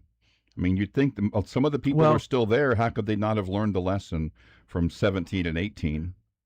There are 15 teams in the American League, so theoretically you should go to the World Series once every 15 years. There are 30 teams in baseball, so theoretically you should win the World Series once every 30. The Dodgers and the Yankees really screw that up, okay? Especially the Dodgers. And a handful of teams that make competent baseball decisions and money. But there are also lots of teams like the Rockies that are dunces, okay? And they just go, well, here's our turn. We'll put our turn into the middle of the table. Somebody can take that one, here. Okay? We don't want to spend that money. And right now there's the Padres. It's like, hey, we went for it, and we put a bunch of money into contracts, and now we're on the back end of those with 30-somethings not playing well. Here, you can have our chance. We're giving you our chances here. So, we're not that far from where it's like 15, stop. I remember, I can't remember what year it was, but I remember doing a tirade in maybe 2002 or 3, or maybe it was 2005. And I'm like, if you wheel out one more 85, I'm going to lose my mind. Yeah. I don't want any more 85 bobbleheads. I don't want any more 85 reunions. I don't want 80. Now, I'll take them now. Mm-hmm. But then I was like, stop acting like this was enough for my fandom. Go put something else on the board that is worthwhile. We're not there with 15. But in 2030, when you go into that new stadium, you're now overdue. Yeah. To make a World Series. Forget about a playoffs. Yeah. A World Series. And at this point, you've got one playoff on there.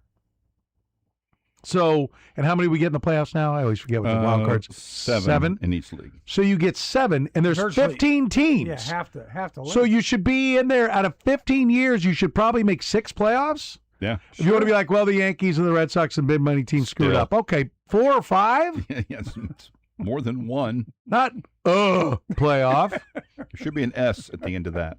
Playoffs. Plural. Being the key. Playoffs. And I'm like, I feel like it's like, well, we're going to tape it together and hope. Because then 27. Well, we didn't make it, but we were close. I mean, we were in it to the end. We got those injuries, and we were, with 2 weeks to go, we were just 2.5 back, and then we lost so-and-so. Oh, who? Well, we lost Walker. Yeah, because he's 36. Yeah. Whenever I hear someone explain, and we lost him, and so we finished 80 and 82, but really, we were 3 above 500 with 2 weeks to go. I know, but you got to play all 6 months. You got to play all 162. Mm-hmm. You are what your record said you are. And if I'm supposed to be like, oh, that's good. Okay, so who you start out? Well, Lugo's gone. Yeah, well, his arm fell off. Yeah, Lugo's gone in 27. He's almost 40. Because, Walker went down. He's going to have Tommy John. We're not going to pick up his $14 million option. Okay. And so what are we thinking for 28? Well, we've got some work to do. We got to find some pitching. We've got Noah Cameron coming back from Tommy John. Because he's already had one. People don't even think of that because he had it when he was a kid. Yep. We got him coming back from his second Tommy John, which the way this team is going injury-wise is likely. Yeah. Kolek finished strong in September. Bergert's down again, so we won't have him. But Kendry Churio, and then we need to find 2 more starters. Explain to me. Where are you going to get them? Yeah. It's and will they be effective? You're just in this hamster wheel. Yep. Of we can't do anything for the future because we need next year, and then next year, well, you don't have enough. Well, but we can't give anyone away because we're going to compete next year. And I'm not a baseball executive, but my first instinct would be if I asked whoever was in charge of charting our course, why do you think you're going to be better next year than you were this year? The minute the word injury comes up, no. Yeah. Yeah. What else? Because there's no because you're guarantee going to with have those injuries. guys, Yes. Injury. We were really beat up last year. And So? It's like I said, even if you allow that, it's like the game I played with Kyle. Like, Vinny's, no, I will not allow it with Vinny. Yeah. Michael, okay. Michael will be healthier. Bobby, okay. He's been healthier all the other years. If your track record is that you've been healthier than what you were this year, then I will listen to it. But I will not listen to it on Vinny Pasquantino. Yeah. Right. Or pitching. Because you're going to have injuries. And the longer you run the offensive tackle around right field, the less I am encouraged about the future. There you go. Hey, talking about How do you think you could get him hit better? Well, we're hoping we're going to just knock it into him when somebody hits one to the wall and he just plows into it. We're hoping that's going to just knock the ability into lift and pull. Well, how about changing the hit? Well, we can't change the hitting coach. No. We're not changing that. No, buddy. I mean, have you seen the way we pick it up in July? I mean, come on. Slow starter? Are you a slow starter when half the year you're dormant? You know? That they weren't dormant for half the year. That's unfair. But they were really slow to start. They were healthy and losing. They were down the road from dormant. You were talking about You can see it from their driveway. offensive tackle running around right field. How about the offensive tackle running around the right half of the Chiefs' offensive line? Well, I will tell you that. Well, you want to put a smile on my face. I hope it's not just to light a fire under Jalen Moore. I hope it's because, like I've said all along, he's legit. I said it yesterday with Matt Derrick. I mean, he's the right height. He's the right weight. His arms are over 34 inches long. But he played for a small school. Oh, no, wait. He played in the Big Ten for the national championship. Played through playoff games against first-round picks all over the place. He didn't get drafted? Like, is he running a major cocaine ring somewhere? And I'm like, what am I missing? Did he pull out a gun at every single interview? Did he come in for an interview, literally drop trout and take a dump on the seat and then be like, I'm out, boys? Okay. Like, what did this man do that he didn't even get drafted? I have no. I don't even care if he's good. Fine. Great. Yeah. Brett Veach, great. Brett Veach went, whew. All right, boys, we're not going to draft him. That's pungent. But when it comes to after it's over, let's sign him. Yeah. How about he just took a dump on the seat, Brett? I know, but he can play tackle. How about everybody? We have cleaning. Everybody. That's what I'm saying. I don't know. I don't get it. Everybody. The whole draft. Yeah. I don't. And all of a sudden he's running right tackle. I mean, it does Chiefs. happen. Well, and listen, the Chiefs, the Royals are overdue too. The Chiefs are overdue to kind of back ass into one. Mm-hmm. Which I will not allow it to be called backassing because they signed the guy. They scouted him. They signed him. Yeah. And I will tell you the other thing that they did. One thing we need to point out is nobody spent more money on undrafted free agents than the Chiefs. Like, I think part of that was they went, okay, we're going to have to give up some of our draft capital to go up and get Mansour Delane. But then we're going to have to go after these UDFAs. Yeah. Or they looked at it and said, there are 4 rounds of players, boys, and then there's a mountain of guys that are all the same. Identify who they are, and we are going hard on. Who was it? One of the guys. You're throwing numbers at it. One of the UDFAs that they were talking to said that the Chiefs called him in the 5th round and said, we don't have a pick, but we're going to be on you. If you're still around. If you're still around, we're going to be on you. And they were talking price with him in the 5th round. And so. It's a great way to do it. You know, I listen, if Khalil Benson is Andrew Wiley, who was a competent, solid right tackle who the Commanders gave pretty good money to be their starting right tackle in free agency. If he is Andrew Wiley, like they're in a position where they can go throw a lot at a wide receiver in some way, shape, or form, be it draft picks or money or something like that to try to solve that problem next year. But right tackle and wide out is their issue.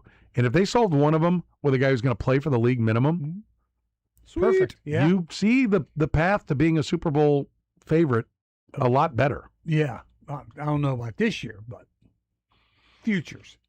But for me, for this kid, the only thing that worries me is first game out of the chute, and I know he has the preseason games. First game out of the chute is Denver Broncos. I know it's at home. Mm-hmm. They're pretty good on defense. Okay, you got a rookie out they there. Can rush the passer. First game, real game as a rookie, and you're facing that defense. I don't think you but get. Do you feel better with that much better with Jalen Moore if he wins? Well, just because he's played against him before. Yeah, he's essentially. Has he played against the Broncos? He's played 10 games or something like that. He hadn't. I mean, he hadn't played that many games in his whole career. No. I think he's maybe not. I mean, he's been around a lot more practices. The gap is a lot smaller than. Yeah, listen. I was not. Here's what I'll say about Jalen Moore. Wanya Morris played left tackle. Mm-hmm. Yeah. I mean, I want you to think about that. I mean, it's like, it's like if you have fear of the wide receivers, then you should have fear of Jalen Moore, because the Chiefs said Hollywood Brown and Juju Smith-Schuster are going to play over you, and then now they're gone because they're like, well, we can't pay you anything, so you got to go, and so now the guys behind them are going to step up. Well, they had a problem at left tackle, and they said, Wanya, get out there. And even you Mahomes can't beat went, that guy out. I don't know, dog. I mean, they sent out the guy. They sent out the guy that Patrick Mahomes is forever on tape, coming off the field screaming, "Same blanking move by the same blanking guy." Yeah, and it was a critique of Wanya Morris, mm-hmm. and they're like, "Wanya, your quarterback hates you. We need you. Get in there." No, sit down, Jalen. Wanya! Like, come on. So, yeah, he can't be that great. No. It's just as simple as that. There you go. Really? As simple as that. So I hope that Khalil Benson is going to win that job, because the Chiefs are in a lot, because Jalen Moore's not under contract beyond this year, and Khalil Benson they hold for forever. For 4 years. Not forever, but I for know, 4 years. 4 years. As long as you want. 4 is better than 1. For the rest of his life. Frank Bull is with us, the godfather of Kansas City sports. He's brought to you by our friends at Applause Custom Sight and Sound. Kansas City's best when it comes to in-home theater, smart home technology, surveillance, security. Yep, that's what we just added with our system. Applause Custom Sight and Sound did it at our old house. We were thrilled with it. We had them install it at our new house. You can find them online right now at applausetheater.com. The program with Soren Petro. I have a giant man crush on Vinny Pasquantino. Weekdays from 2 to 6 on Sports Radio 810 WHB. Listen up, football season is coming. Is your deck ready for football? Now's the perfect time to call All Weather Decks. Let them take that worn, rotting deck or that crumbling patio, get rid of it, and build you a beautiful new outdoor living space so you can either host the pregame festivities out there or have everybody out to watch. They can wire it up for TVs and everything you want. Maybe an outdoor fireplace, outdoor kitchen, or you can have the ultimate pregame location for Chiefs games. Listen, they're a 24-time winner of the Angie Super Service Award. Probably helped some of your neighbors. You can check them out online at allweatherdecks.net. See all the pin drops where they've done jobs all over the metro. I guarantee you they've done some in your neighborhood. A lot of companies only work in a certain part of town. Not All Weather Decks. They've got multiple crews that allow them to work anywhere in the metro, and like I said, even a little bit beyond what people would call the metro. So schedule your free consultation today. Call 913-206-1974. Tell them Petro sent you. Tell them you want a great outdoor living space just like All Weather Decks built for me. Nothing better than getting out on your deck and enjoying a beautiful day, a beautiful evening, and All Weather Decks can build it for you. They're a 24-time winner of the Angie Super Service Award and an A-plus rating with the Better Business Bureau. That means happy customers. So call All Weather Decks today at 913-206-1974. Find them online at allweatherdecks.net and relax. Men, when addressing the problem of erectile dysfunction, you want the right treatment for your specific medical situation, because every case is different, and finding the right treatment can mean the difference between just an okay experience and an amazing one. This is Jeff for Heartland Men's Health, and at our practices, we offer the full range of ED treatment protocols, and can even combine therapies to help make those intimate moments special, both for you and your partner. At Heartland Men's Health, we take great pride in providing excellent care and treatment options for ED. Our medical providers specialize in men's sexual health and understand that no two cases are alike, which means you'll get the right treatment for you based on sound medical evaluation and appropriate applications of medical therapies. Plus, we offer treatments that are effective in well over 90% of cases, which means if you're like most men, you'll get your sex life back. So call us. Your initial visit is just $99. It includes blood work, a medical consult, and if medically advised, a test dose. And if that test dose doesn't work in the office, your visit is free. Call 844-447-6600 or go to heartlandmenshealth.com. We have 3 offices: Overland Park, Independence, and North Kansas City. Stop overpaying for your mortgage and stop missing investor deals. While other lenders are stuck quoting high payments and slowing you down, Cap One Lending is helping buyers and investors win right now. Home buyers, why overpay? With the right strategy, qualified buyers can access programs with rates starting in the 4s. Low or no down payment options, fast approvals, and closings in as little as 2 weeks. For investors, speed is everything. Fix and flip, we fund it. Rental properties, DSCR, no income docs, building your portfolio, we help you scale fast. So stop hesitating, stop shopping dead-end lenders, get your funding lined up now. Call Cap One Lending, 816-905-1111, or go to caponelending.com. Cap One Lending, making your dreams a reality is what we do. Cap One Lending, a Kansas licensed mortgage company. License number MC0026341. NMLS Missouri license 2468614. Programs and rates subject to change without notice. Steve here with Connolly Plumbing Solutions, your neighborhood plumber. We have our sump pump special going. $200 off a main pump, $400 off a battery backup system. Call Connolly at 913-768-7676 or visit ConnollyPlumbingSolutions.com. Who says summer's over? At Greenlight, summer's final session is just getting started. Kansas City, enjoy one last round of incredible savings before fall rolls in. The best cannabis deals always at greenlightdispensary.com. Hi, I'm Dr. Andrew Palmisano, a fellowship-trained orthopedic surgeon with Ascentus Healthcare. At Ascentus Healthcare, we offer everything from primary care to major surgery and everything in between. Ascentus Healthcare brings specialists and physicians together in one place to provide comprehensive health care for our patients. And we offer same-day and next-day orthopedic appointments and second opinions. Call us today at 913-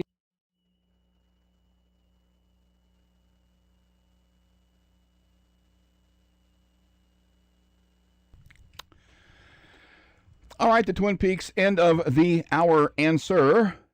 Who was the oldest player to have a 1,000-yard rushing season in the National Football Frank Gore. League?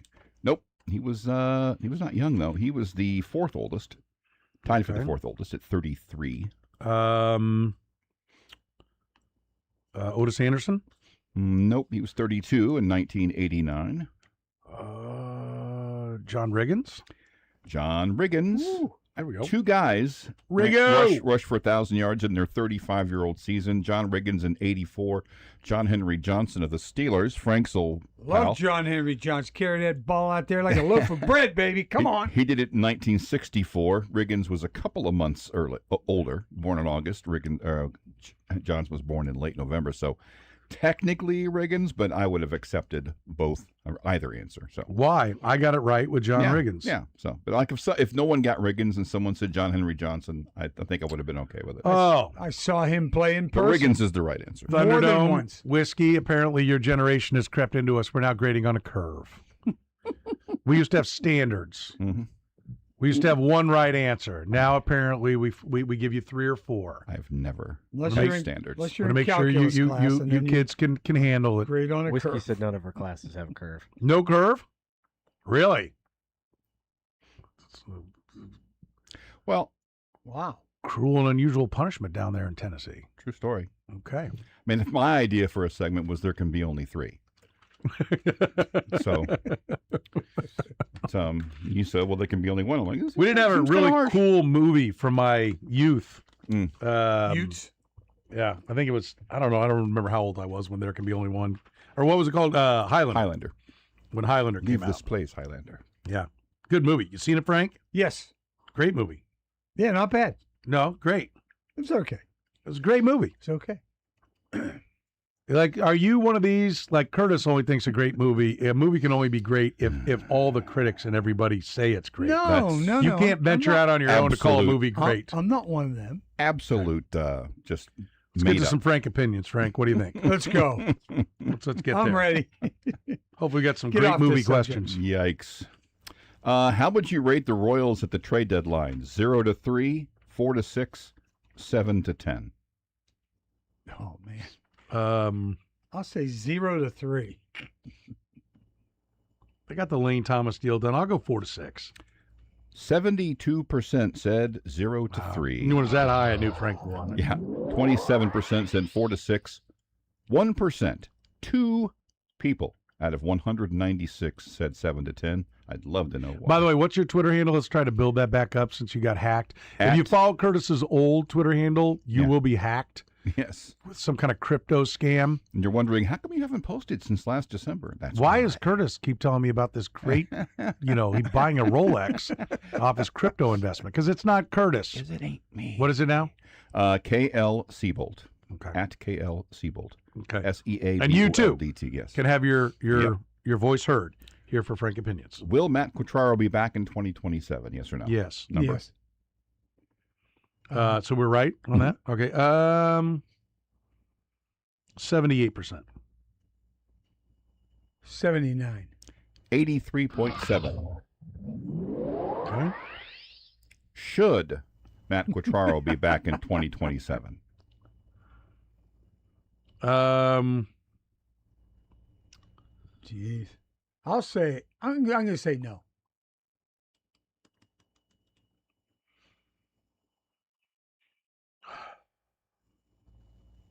Yes.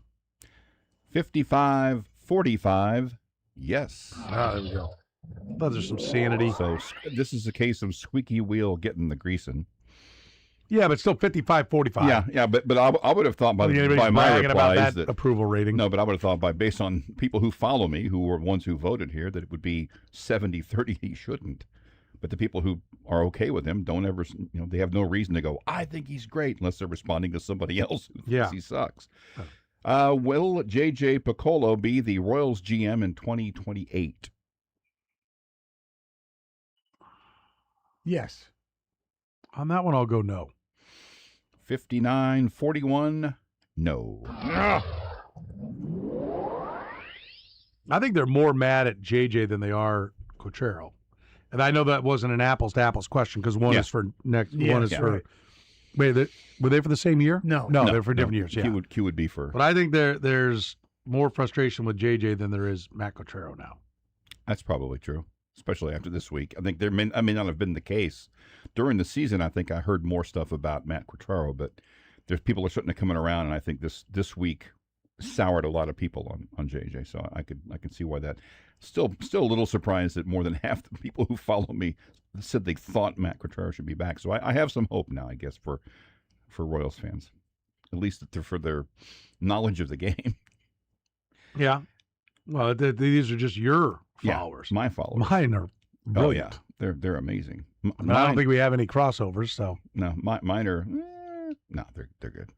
How many games will the Royals win this season?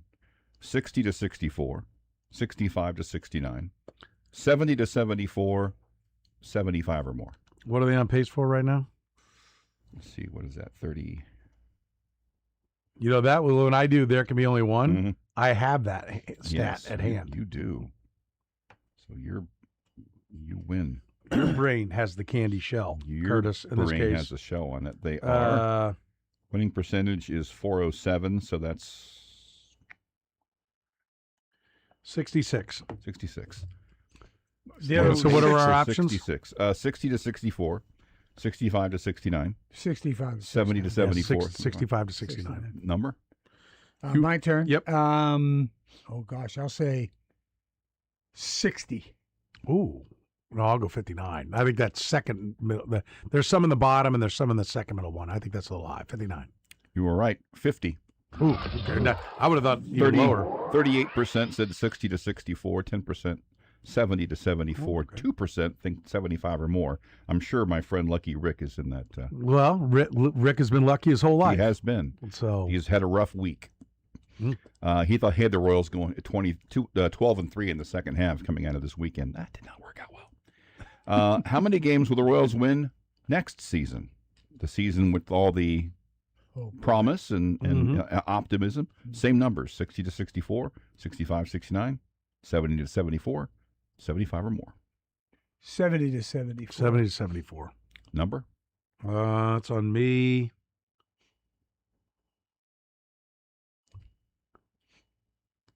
44%. 45. 37.8. 25% said 75 or more, so most of them think 70 or more. 23% said 65 to 69, and only 14% think 60 to 64. Where will Cyrus Allen finish in receiving yards among wide receivers for the 2026 Chiefs? First, second, third, fourth, or lower? So you just stole my question from there can be only one and took out I just said where will he rank in receiving yards, period. Ah. He's running around with a yellow jersey on. I could not have stolen that. What? Yes.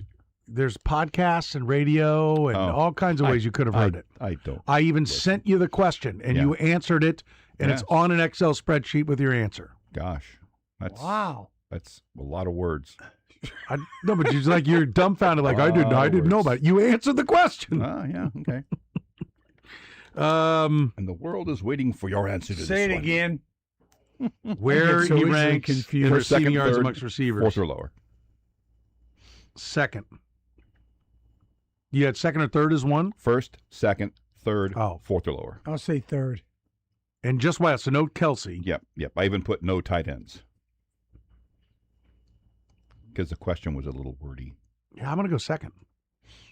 41% said third. Oh, you cowards. 21% said second. I'm not a coward. 34% said fourth or That's lower.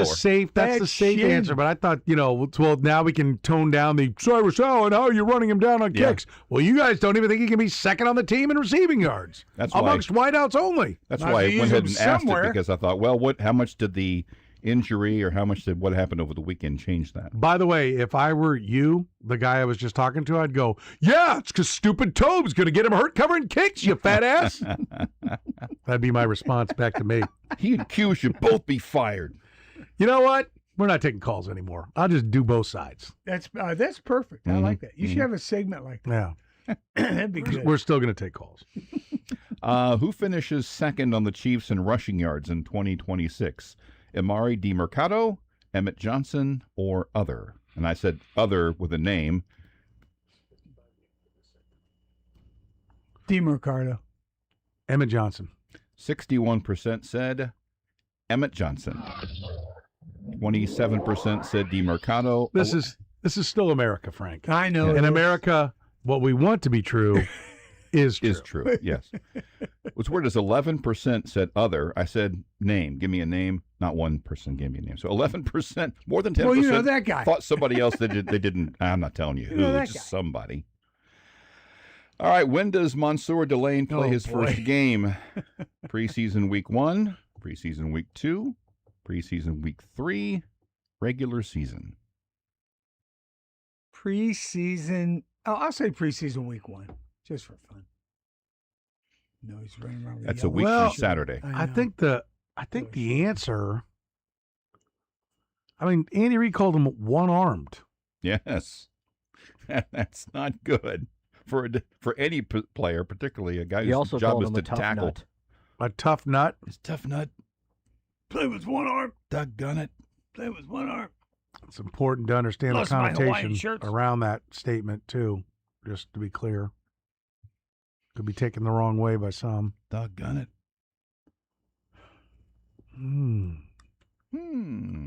What are my choices again? Preseason 1, 2, 3, and then regular season. Any game in the regular season. Yeah. Preseason game 2. You said. Actually, the answer is regular season. What's the number? Oh my God! Holy, that's a long way. We're on you, Frank. So much for the optimistic nature of my followers. Yeah. That went out the window. How many were there? 3? Yeah, no, 3 4. choices. 4. 1, 2, 3 in the regular season. Oh wow! I'll say 35%. Ooh, that would be just like. I'm gonna go 36. 38.2. 28% said preseason week 2. I pretty much couldn't. I mean, it won. Yeah. If it was an even. Oh no, 25 would have been. Duh, I did my math wrong. Yeah. I backcast the right answer anyway. Screw you. Hey, you're in the get it right business, right? That's right. 28% said week 2. Never apologize for a win, Frank. No. 17% Tell me about it. Said preseason week 3. 16 said preseason week 4. Will there be another postseason game at Kauffman Stadium? Yes or no? Ooh, great question. That is a good question. The way they're thinking right now, I'll say no. It's not going to be this year. So that gives them 27, 28, 29, 30. 4 years. You said no, Frank? I said no. God. I want to say yes. 61-39. No. I was screwed. As soon as you said that, I'm like, you knew. I'm going to have to come in at like 52. It was 51. We got a shot. 61 out. I'm like, no, 61. Nope. Negator prevails. Negator.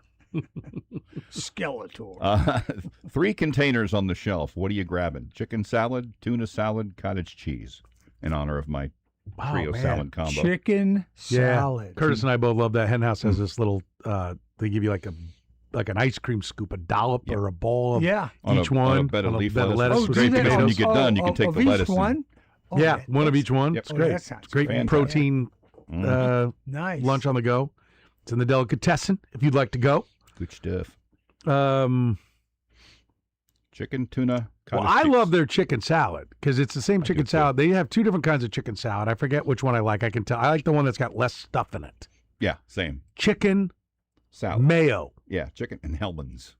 Lots of mayo. It's a good mayo. No, we need other stuff. I don't in there, need too. nuts and grapes. We and, need some celery in there. Well, there's a You little need bit of celery. There's a little bit of celery. But that's it. They have one that has a whole bunch of stuff. I like the one that's more streamlined. And I love it. Same. It's fantastic. That's my answer. But I'm wondering, does cottage cheese? It's not going to be tuna salad because there's some people who are like, I don't like tuna. So it's going to be either cottage cheese. Well, there's some people who like. I'm going to go chicken salad. Frank, you said I did chicken salad. number. That's on me. So what's chicken salad? I'm going to go. Okay, I think no tuna. I'm going to go 61%. Oh, 62. 48.4. Yeah. 33% said cottage cheese. I was at 18% 54. Then I'm like Kidding me. 58, 59. I'm like, no, I got to push it over 60 to Frank. We're going to crank out 2 more here. All right. Did you vote today? Yes or no? Yes. Oh, did they say? I'll say they say. Oh, I hope they Today, meaning just Today. today, or I did hope you they vote? say Did you yes. vote today? I hope they say. Did you vote today? Today. No. Today. No. I said yes. 67-33 yes. And better color, salmon or mauve? Salmon. Mauve. 64-36 salmon. Yes. Yeah. 8 At to the 5. buzzer. 8 to 5. What's that put us at now? I won. Do you need the last totals? No, I got it. Some help with the math? I got it this time. Why don't you turn around? The girl who doesn't get graded on a curve could probably do this Missed math my for you. halftime, damn it. 16 to 10 to 4 in the aggregate. Seren 177, Frank 172. Yes. Doggone. Well, you need to heat up, Frank. There I it know. is. I know. The good news is I'm still stupid about current events. We'll find out just how dumb. What in the world, Seren, is next?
All right, Frank, what in the world? What do you got for me? buddy. Actor Vincent Pastore died. He appeared in what Mafia series? That would be The Sopranos, yes, right? he was. He was 80 years old. What was his character's name? We don't want to talk about his character's name, okay? A discarded SpaceX rocket is on a collision course with what right now?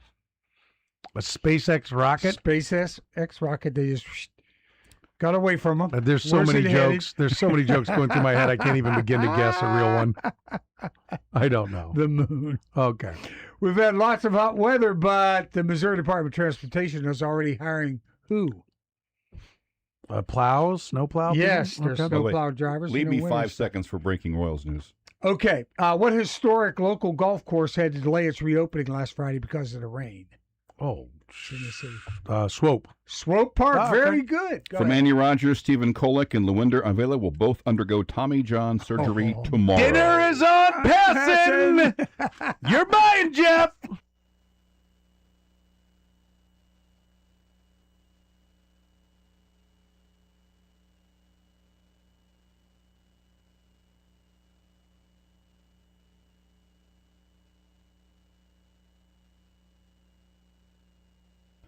All right, Royals and Twins tonight at the K. They met in the first game ever at then Royal Stadium. Who was the first Royal to bat at Royal Stadium? Brought to you by La Feta Delicatessen.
Second half of the program begins right now. Our thanks to Frank Bowl, the godfather of Kansas City sports. He exits. Sam McDowell enters, columnist for your Kansas City Star. Sam, brought to you by our friends at All Weather Decks, Kansas City's best when it comes to building outdoor living spaces. They've been doing it. They're going on 20 years now. I don't think they're quite 20 years, but they can see 20 years. Pretty close. All Weather Decks, Cass and the guys are fantastic. If you are looking to build that ultimate pregame location, like in the fall, nothing better than getting everybody together to watch a game. How about putting some TVs up out on your deck or in a screened-in porch? That's a great place to watch the games. Beautiful fall weather's right around the corner, and All Weather Decks is only 6 or 7 weeks away from starting your project, so why wouldn't you call 913-206-1974? Get your free estimate started right now. You can go to allweatherdecks.net, see photos, all their awards, their A+ rating with the Better Business Bureau, the map link where they've done jobs all over the metro. It's all right there at allweatherdecks.net. Do it right now. All Weather Decks. And relax.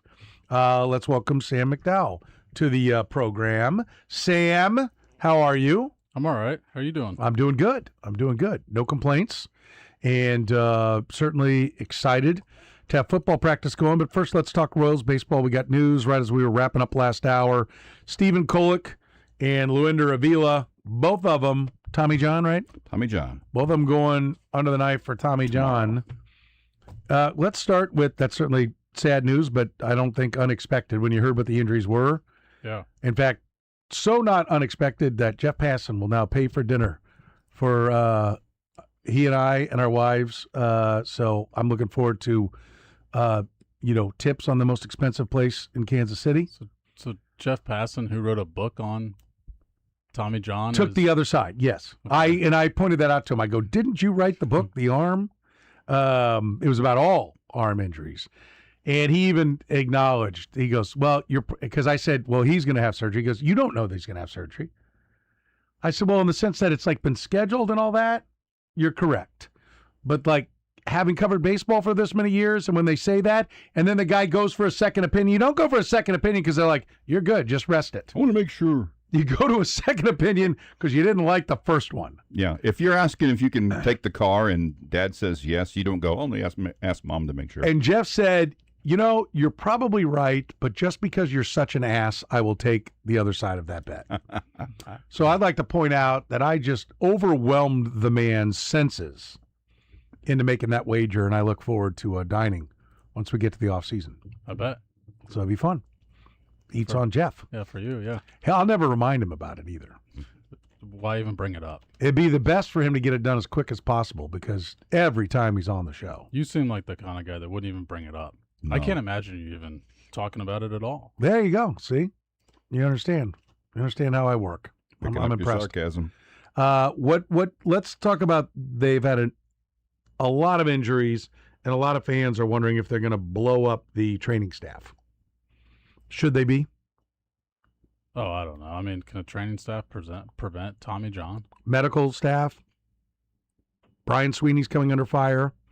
Anything and everything involved with why guys are getting hurt.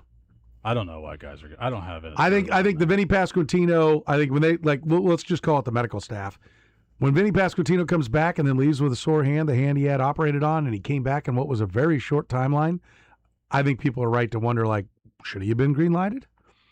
They have had. Now you can have a bad run, and I do think teams that are really good when it comes to instructing pitchers and giving them weapons.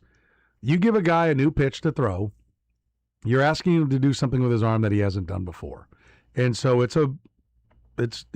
you're pushing into the red line. I also have sat and talked to enough guys. I'll never forget Greg Holland when I asked him about, hey, you thought about going Mariano Rivera and getting a cutter and maybe just, coming, away from some of your stuff that's maybe more taxing on the arm. And he looked right at me with no hesitation and said, it's hard to get big league hitters out. I'm firing every bullet I got. And I was like, well, he'll be going under the knife.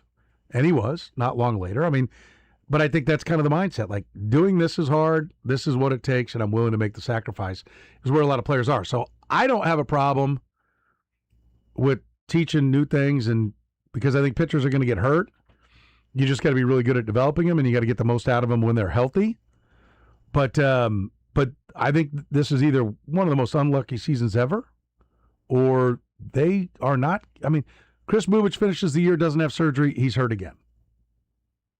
Cole Reagans finishes the year, doesn't have surgery, he's hurt right away again.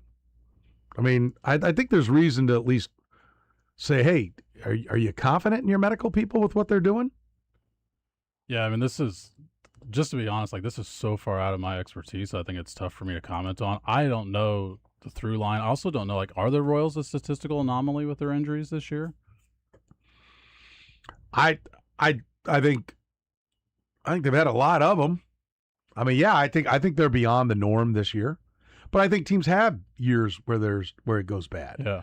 You know, because it's not just like when teams start losing, the injuries pile up because guys that could fight through it don't fight through it, as they shouldn't, because there's nothing left to play for.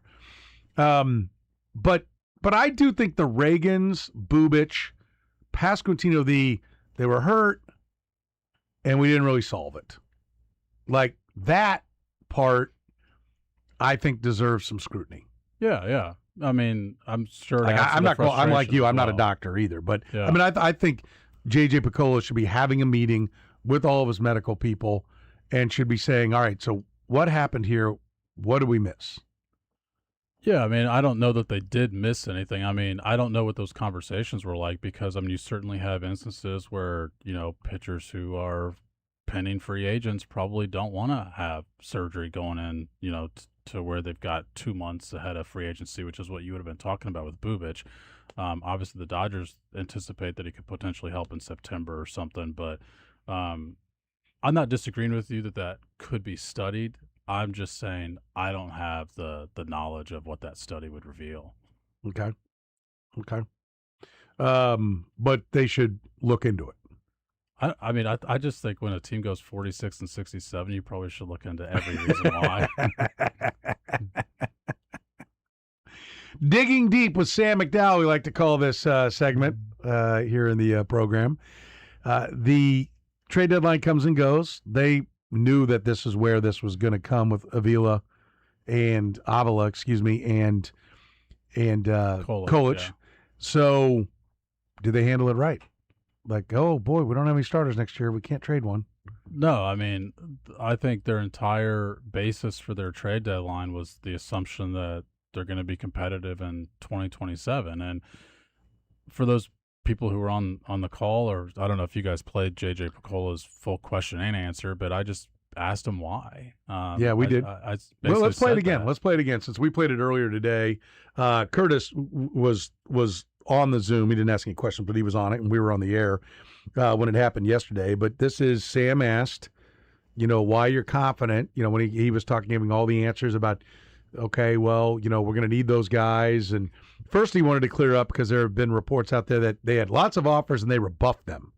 Yeah. And he's like, there was interest, but, you know. But they rebuffed the offers from coming to them because for the last 3 weeks they've been saying these guys aren't really available. So I don't disagree with them, but let's put this out there. And we'll get to the clip, but let me put this out there ahead of time. The Cardinals yesterday got 2 potential top 100 prospects for Dustin May and a reliever who's injured right now. It's possible to get something for Michael Wacha. It's possible to get something for Seth Lugo.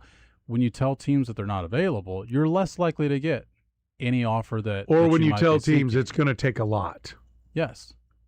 And then you've got other starting pitchers like Dustin May available. And there's some other starting pitchers that didn't get traded either that I think should have been traded from other teams. So the Royals aren't alone in this. Yes, just because you make a player available does not mean you're going to get an attractive offer, especially when that player's available under contract for the next year.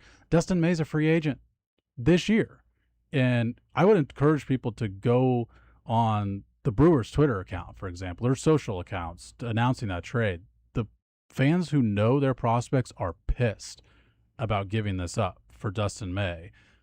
Well, if you're the Royals and you know that that's available, you can say, well, we've got a guy who's had a better year than Dustin May, and you get him next year. And then you got a club option for the year. I don't buy the fact that there's nothing available other than the possibility of there being nothing available is because you basically told teams they weren't available at a reasonable price.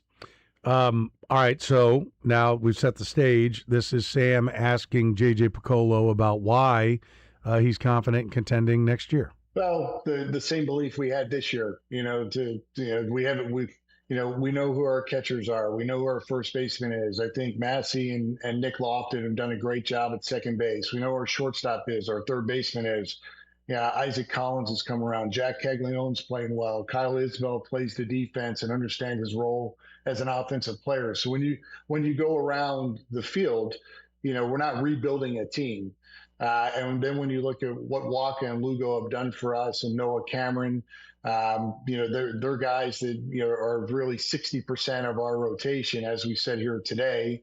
And with the injuries that we've had, the other guys unfortunately won't be available. So we still have to get back to the point where we have depth going into the season. So you try to get it in any way you can. So the bullpen does need work. I mean, that's something for sure that we've got to really try to come together and do the best we can to put a bullpen together. But all that being said, it's because we believe in this team. We believe we can compete, that this wasn't a teardown for us. And if you don't have starting pitching, it's a really tough way to try to win. So a couple of things on that. One, I just wanted to point, the reason I asked the question is because they are operating as though they're going to be competitive in 2027. And so first, I think you need to clarify, is that accurate? Like, is our read accurate on this? I think the second thing I would say is there's a spectrum and there's a middle ground between a complete teardown, which he mentioned. Agreed. And just I made note of that just too. trading Seth Lugo and Michael Wacha. The third thing is I agree with what he said about that they don't have to worry about shortstop and third base, and they have catchers. But the thing that's not mentioned that is their starting rotation, and that is the reason. Well, he said they have 60% of one. Right, but that's not. Let me point out, because that prompted me to look this up yesterday. This is not going to be blaming these three pitchers, because the three pitchers he's referring to that comprise the 60%, of course, are Wacha, Lugo, and Noah Cameron. And so this stat that I'm going to say is not a result of those three guys, but it's a result of saying those three guys aren't enough. And with those three guys this year, when they start, the Royals are 22-44 this year when those three guys are on the mound. Having those three guys on the mound hasn't been enough for you this year with all those other positions. Even their you days. just mentioned. Forget about the other two. Yes. And you've got two question marks. Like, those are the three you're sure of. You've got two question marks. And so this belief that this team is close to competing, the only way they're close is if you're getting ready to spend a bunch of money in the offseason, because there's the alternative is running it back with this group. This group is 46-67, and the excuse I really don't like is the injury excuse, because this team stunk before the injuries. They were 7-16 in April, and Jonathan Indy was the only guy hurt at that time. They're in the hole now. The injuries prevented them from digging out of the hole that they created when they were healthy. Like, this team was not good, and you could say, okay, if you're the Royals, you could say, okay, we would have been better when we were healthy. I agree with that. But I thought you'd be better in April too, and you were 7-16 to open the season. So I was wrong about your team. I don't think that they think they're wrong about the team, and the question is, why not? Why do they believe that they're here? Because they can't just say injuries. It has to be the fact that Salvador Perez didn't produce like you thought he would. Michael Garcia didn't produce like you thought he would before he was hurt. Vinny Pasquantino, when he's been healthy, hasn't produced like you thought he would.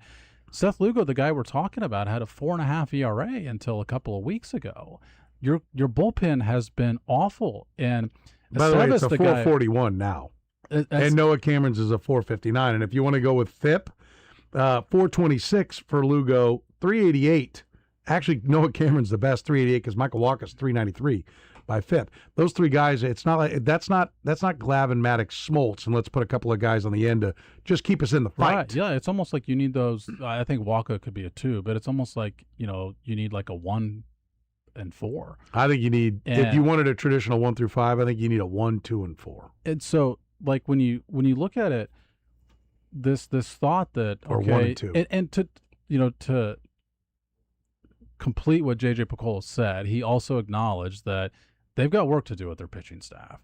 And my point is, he said they have work to do with the bullpen, is the way. No, he talked about the rotation as well. Well, he did. He mentioned they have 60% of it, so he's acknowledging they have 2. I don't mean in that. I mean, but from the context in a different answer, okay. He also talked about the rotation. And my response to that is a lot. Like, you've got a lot to do because you've got these three guys are 22 and 44. And again, not to their fault, although Noah Cameron's not had a great year. Seth Lugo's not had a great year. But your bullpen is the worst in baseball, and your lineup is 24th in scoring. And they do some things well, like they play defense above average, not terribly above average, but above average. And I just think you're basically saying this year's the blip. And it's like, but there's not one thing that's gone wrong. There's quite a few things that have gone wrong. Yeah, I think for sure. Like I said today, you have one guy right now, Daniel Lynch, that's pitching well enough to be on a team that's competing. Lucas Urseg's been a disaster. Alex Lang has been a problem. You mean out of the bullpen? Yeah. Yeah, because Walker's one guy. obviously, yeah. Yeah, no, one guy in the bullpen. So when we talk about the bullpen. Well, but Steven Cruz has stuff. I know, but he hasn't done it yet. Okay, yes, he has stuff. Well, Lucas Urseg could bounce back. He could. But right now, there's one guy under contract that is pitching well enough to be on in a bullpen that you'd say can compete.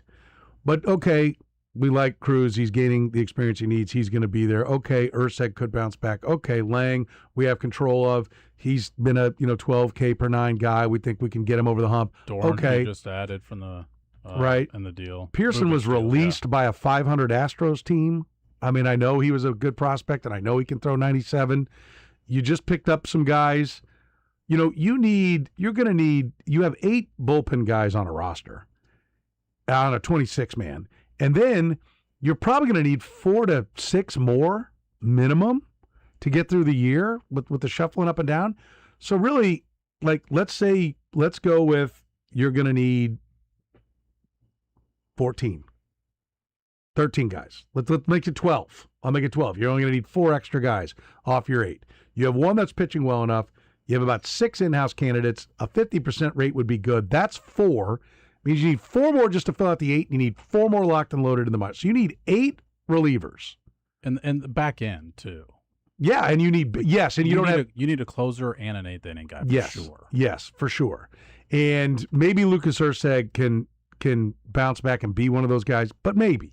Because he's gotten worse every year since he got here. It'd be a mistake to go into the next season counting on him. Mm-hmm. Now let's move to the rotation.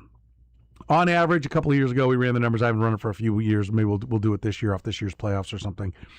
How many starting pitchers start for playoff teams? 8. You're going to need 3 extra guys to fill in, hopefully just a spot here and there, sometimes for 2 months or 3 months or whatever.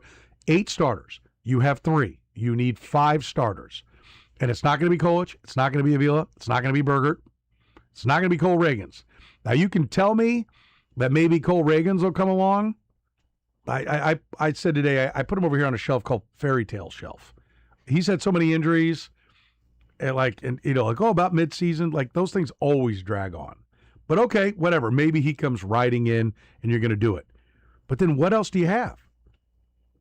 So you need 5 starting pitchers added to this organization. And like I said, one that can get big leaguers out. One front line guy, too. If you had a lights out bullpen, I would be fine with 5 Michael Wakas. Oh, well, Waka is like a 2 or 3. Okay, I'd be fine with 5 Noah Camerons. I mean, well, his FIP is even better than Waka's.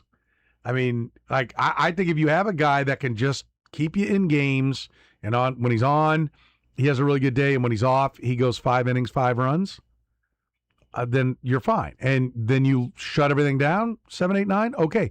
But there's no reason to believe that you're going to shut everything down 7, 8, 9. So then to your point, you need a guy who goes 7 or 8 innings. That's a true elite pitcher. You're not going to find any of them. That's all the pitching part to what you're doing. Let me drag back out what I dragged out earlier. They're 25th in runs scored. They suck defensively in right field. Okay? Caglione is not good. He's better than we thought for a lumbering first baseman. That doesn't make him a good right fielder. Okay? Kyle Isbell, they're going to get worse offensively with Kyle Isbell back because Lane Thomas was the one hitting out there. And Kyle Isbell doesn't hit like Lane Thomas. So they're 25th in runs scored, and that part we went by in that thing like, oh, we're good here because I can name these names. Like, you're not good enough there either. Yeah, I mean, and their entire basis is, and that's why I said that. That's why I asked the question about 2027. I think the way I phrased it was what gives you that belief, and that you heard his answer was the same belief as this year, right? And where that and as those words are coming out of your mouth, does it send the chills down your spine that it's sending down mine? I think that because if you've got the quote unquote same belief that you had, that's why I said you're saying that this year is unlucky or fluky or a blip of some sort. And so that would require you to assess it like offensively as well, player by player of the guys who are coming back. And when you look at Michael Garcia, last year's the outlier for Michael Garcia. Terrific defensively. Like, he's got a high floor because he's going to provide value for you. His defense was down this year, but I think it was because he was playing hurt. Yeah. And then, you look at first base, I think Vinny has underperformed to where you should expect him to have a better year. Salvador Perez, I don't know that at his age you would expect him to suddenly hit, significantly better next year. And you've gotten very adequate years out of your two rookies with Caglione and Carter Jensen, to where I think you could expect some moderate growth based on age, but not because those guys have not figured it out already. Like, they've had stretches where they've already played pretty well. And so when you assess, okay, why has it gone wrong? I agree with them that it's reasonable to expect the lineup to hit better. Even the same lineup. I don't agree that they're like a top 10 group. And I think with your pitching staff, you have to be, because you weren't great offensively in 24, but you were good enough, but your starting pitching was elite. I don't know where the eliteness comes in from the whole.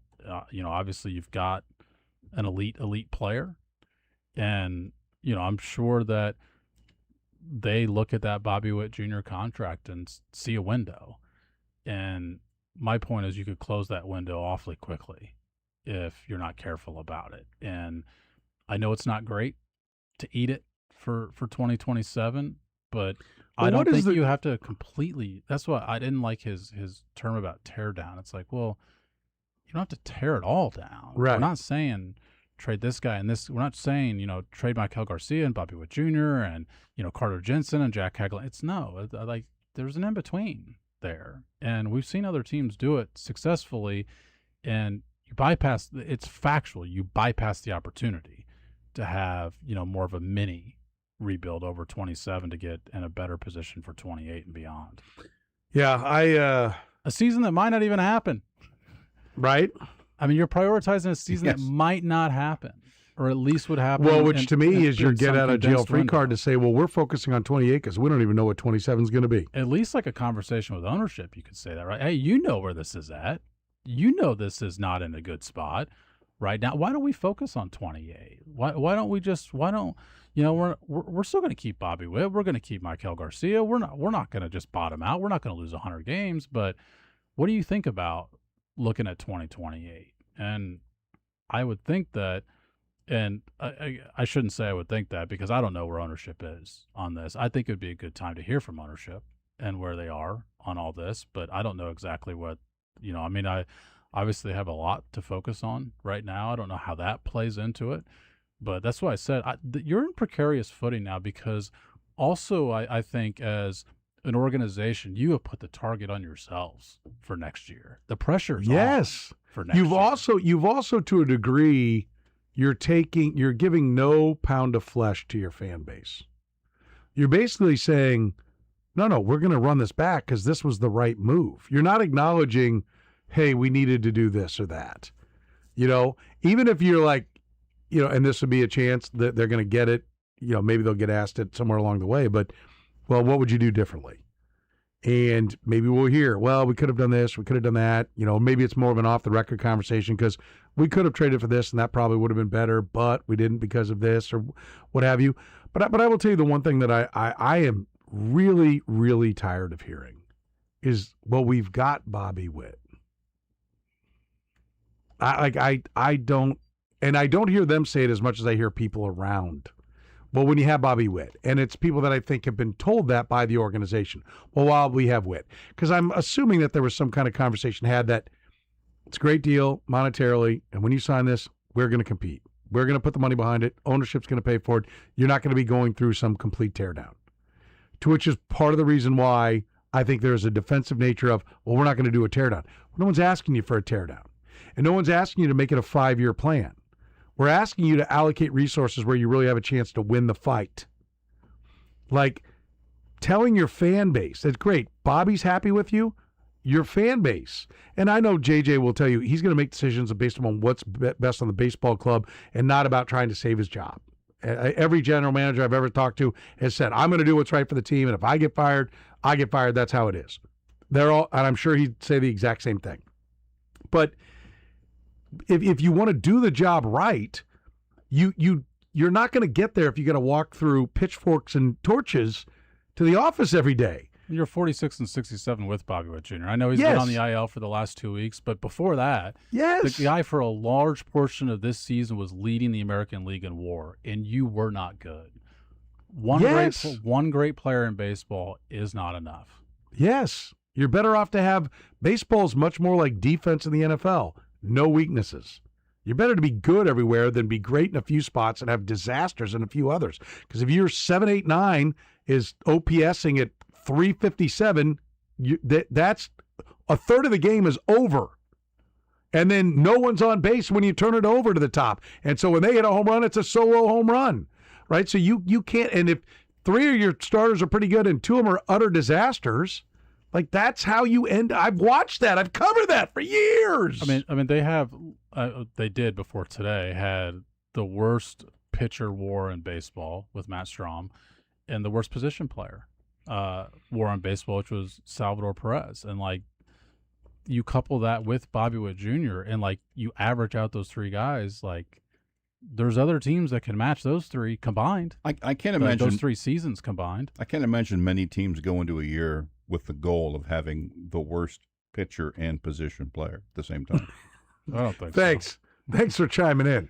I mean, maybe I'm going out on a limb there, but you take over. I don't think that's a. You take over. No, I don't think that's. I want to hear. I want to hear. Goal. I want to hear more from you. You take over. Tell me more about how this works. I said what I said. All right, I'll deal with the. You know, Dwayne Bowe was at training camp today, going around asking for hot takes. Was he really? Where were you? Was he really? I know. He was. Yeah, I think he was doing a promotion or something. My hot take would have been this. Having an entire season without a touchdown catch from a wide receiver is also not something the team sets out to do. He would have gone, yeah, for sure. Oh wait, that was me. That was my team. I liked his pants though; those were kind of cool. You know, I found out today that he's not the Ring of Honor guy, but it seemed to post on Instagram that he was going to be a Ring of Honor guy. There's He posted that? He did like a month ago, yeah. On his Oh, wow. Instagram, there was a post about him, like, thanking people for the Ring of Honor. He's not going in the Ring of Honor. It was news to me. It might have been news to him. Do you think he's one day going to go in the Ring of Honor?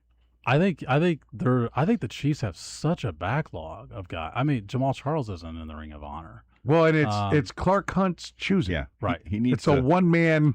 You've got choice. You've got Jamal Charles. You've got Justin Houston. You know, if you want to put a quarterback in, I'm still kind of surprised Trent Green's not in. I thought he had great numbers. If you wanted to put Alex Smith in, I think Trent Green should be ahead of Alex Smith. And then, like, you've got some dudes in this dynasty that are 3 obvious ones, then some questions about several others. He can find out if he is. All he has to do is ask the Clarks. Yes, is he? Just ask the Clarks. We'll take a break. More with Sam McDowell here in the program.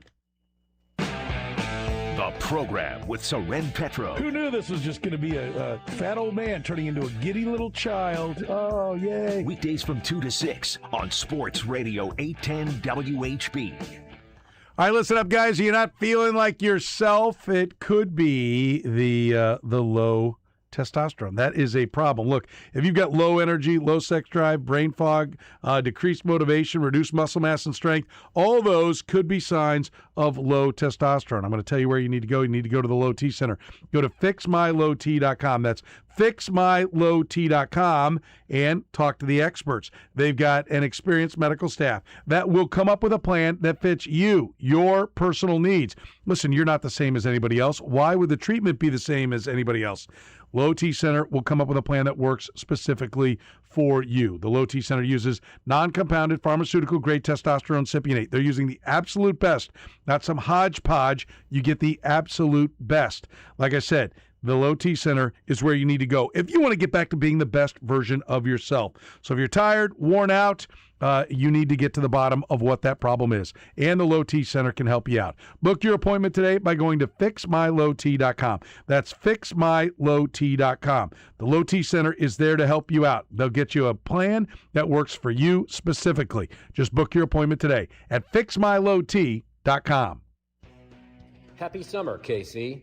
Marc Whitlow here from Office Products Alliance. Things are hopping in our community this summer. It is a special time for Kansas City. Our local businesses are a huge part of all this. Don't forget that when you spend your dollars locally. Find all your office supply and office furniture needs at OPA. Remember, we also offer network cabling and IT services as well. Let's keep it local, KC. Visit us at opakc.com. What if your mortgage didn't control you? You controlled it. Introducing the Freedom Loan exclusive at Cap One Lending. This isn't your typical loan. This is a smarter way to pay off your home in a fraction of the time without changing your income and without changing your lifestyle.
All right, the La Feta Delicatessen, end of the hour answer. Who was the first Royal to bat at then Royal Stadium? Leadoff hitter, 74. 1973. 73, okay. Yep. Was April it 74 for the 73. Chiefs? 72 for the Chiefs. 72, okay. All right. Lou Piniella? Nope. Um, You've hung out with him. Fred Patek. At Fenway Park. Fred Patek. I've hung out with him at Kaufman, yeah, too. and here and a lot of places. Yeah, Freddie Patek. Yep, he led off the bottom of the first, walked, stole second. Cookie Rojas walked. Amos Otis an infield a bunt single. And then John Mayberry single, driving home Freddie Patek with the first run at Royal Stadium history. Later on. So Freddie has the first hit and run? The first at bat. First at bat and run. Okay. And run. And Mayberry later homered for the first home run. Okay. I'll take it. than Royal Stadium. I will take it. You should. Yeah. Just like I'll take some Lafetta right now. Ah, yes. Why don't you run get us some while you're coming up with more hot takes? Well, I'm going to the yard tonight, so I'm gonna go. You're gonna go take it? I always go, and then I sit there, and people go like, "Oh, it's better than the press box food." Yes, it's much better than the press box food.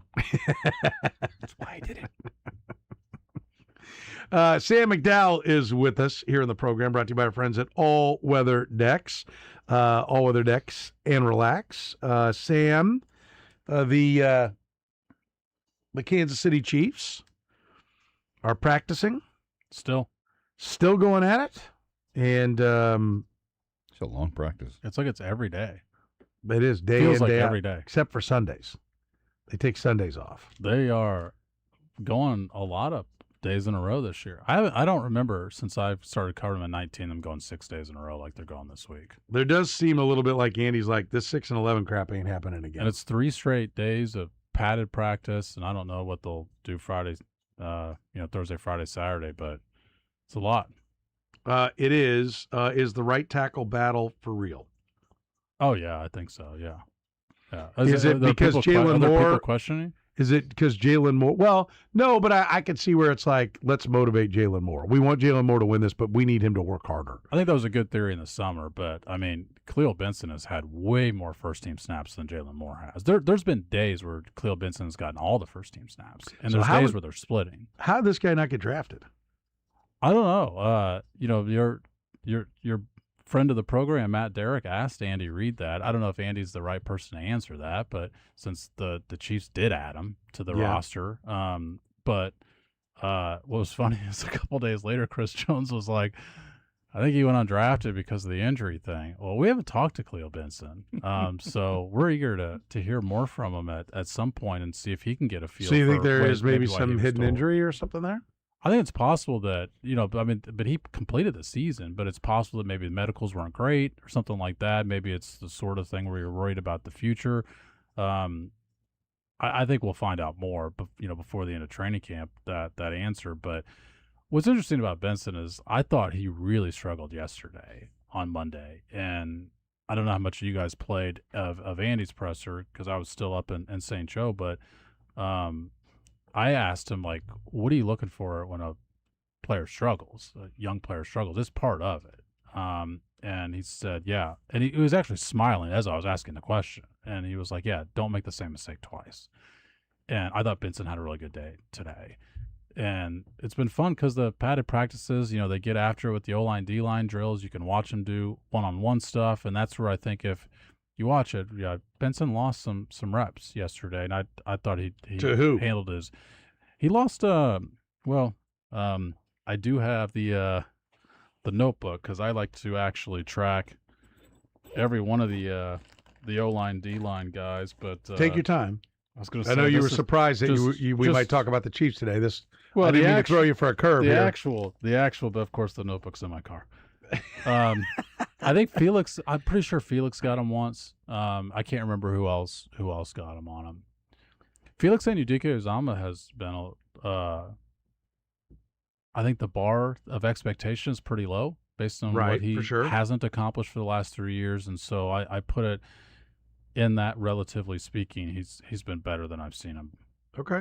Well, they need depth at defensive end, so that's a positive. Yeah. All right. So, but do you think that Khalil Benson's the best right tackle out there?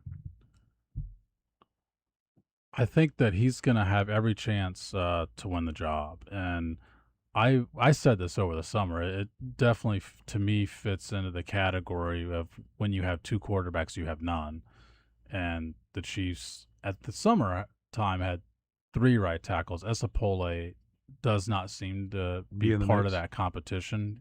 Definitely a guy that I would pick to make the team, but hasn't really been given first-team reps at right tackle.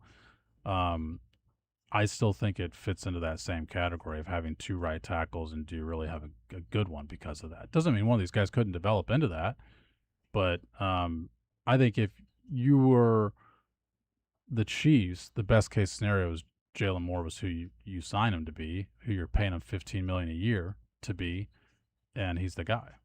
When he's the guy, and then Khalil Benson matures and next year he takes over. Exactly, yeah.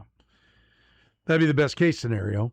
I will say this. I mean, to come back, like you said, it'll be interesting to hear why he didn't go in the draft, because he's got 34+ inch arms. He's the right height, the right weight. He played at great competition. Yeah, we're not talking about some guy who was, playing in the Sun Belt. Yeah, he played in the Big Ten, played against playoff teams with first-round picks, and they won a national championship with him. Miami's defensive line was terrific. Yeah. And there's no way to hide against Miami's edges. And on both sides. Yeah, and they had first-round picks on both sides. So, yeah. I mean, it is like... I mean, look, we've seen this. We've seen that happen with guys before, but there is, like, a very definitive thing you point. I mean, Trey Smith should not have been a 6th-round pick. Right. He's But a he had 6th round medical pick because issues. he had the blood clot things. Right. And, I mean, there was at one point, I remember talking to Trey Smith about this a couple of years ago, where he was going into a game, sitting in the locker room, coming back from that, and actual thought entered his head, like, am I going to die out there today? Because he thought it was worth it to go play football. He didn't want to quit. And, like, teams knew about that stuff. So he drops to the 6th round. And, like, this stuff happens, but there's just always a plausible explanation for it. Yeah.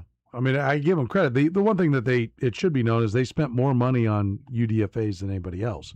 So part of their plan, when they, knowing they had to shed payroll and they were going to lose a lot of guys, but especially when they traded up, was like, we got to throw some money around, and we're going to have to find a couple of diamonds in the rough.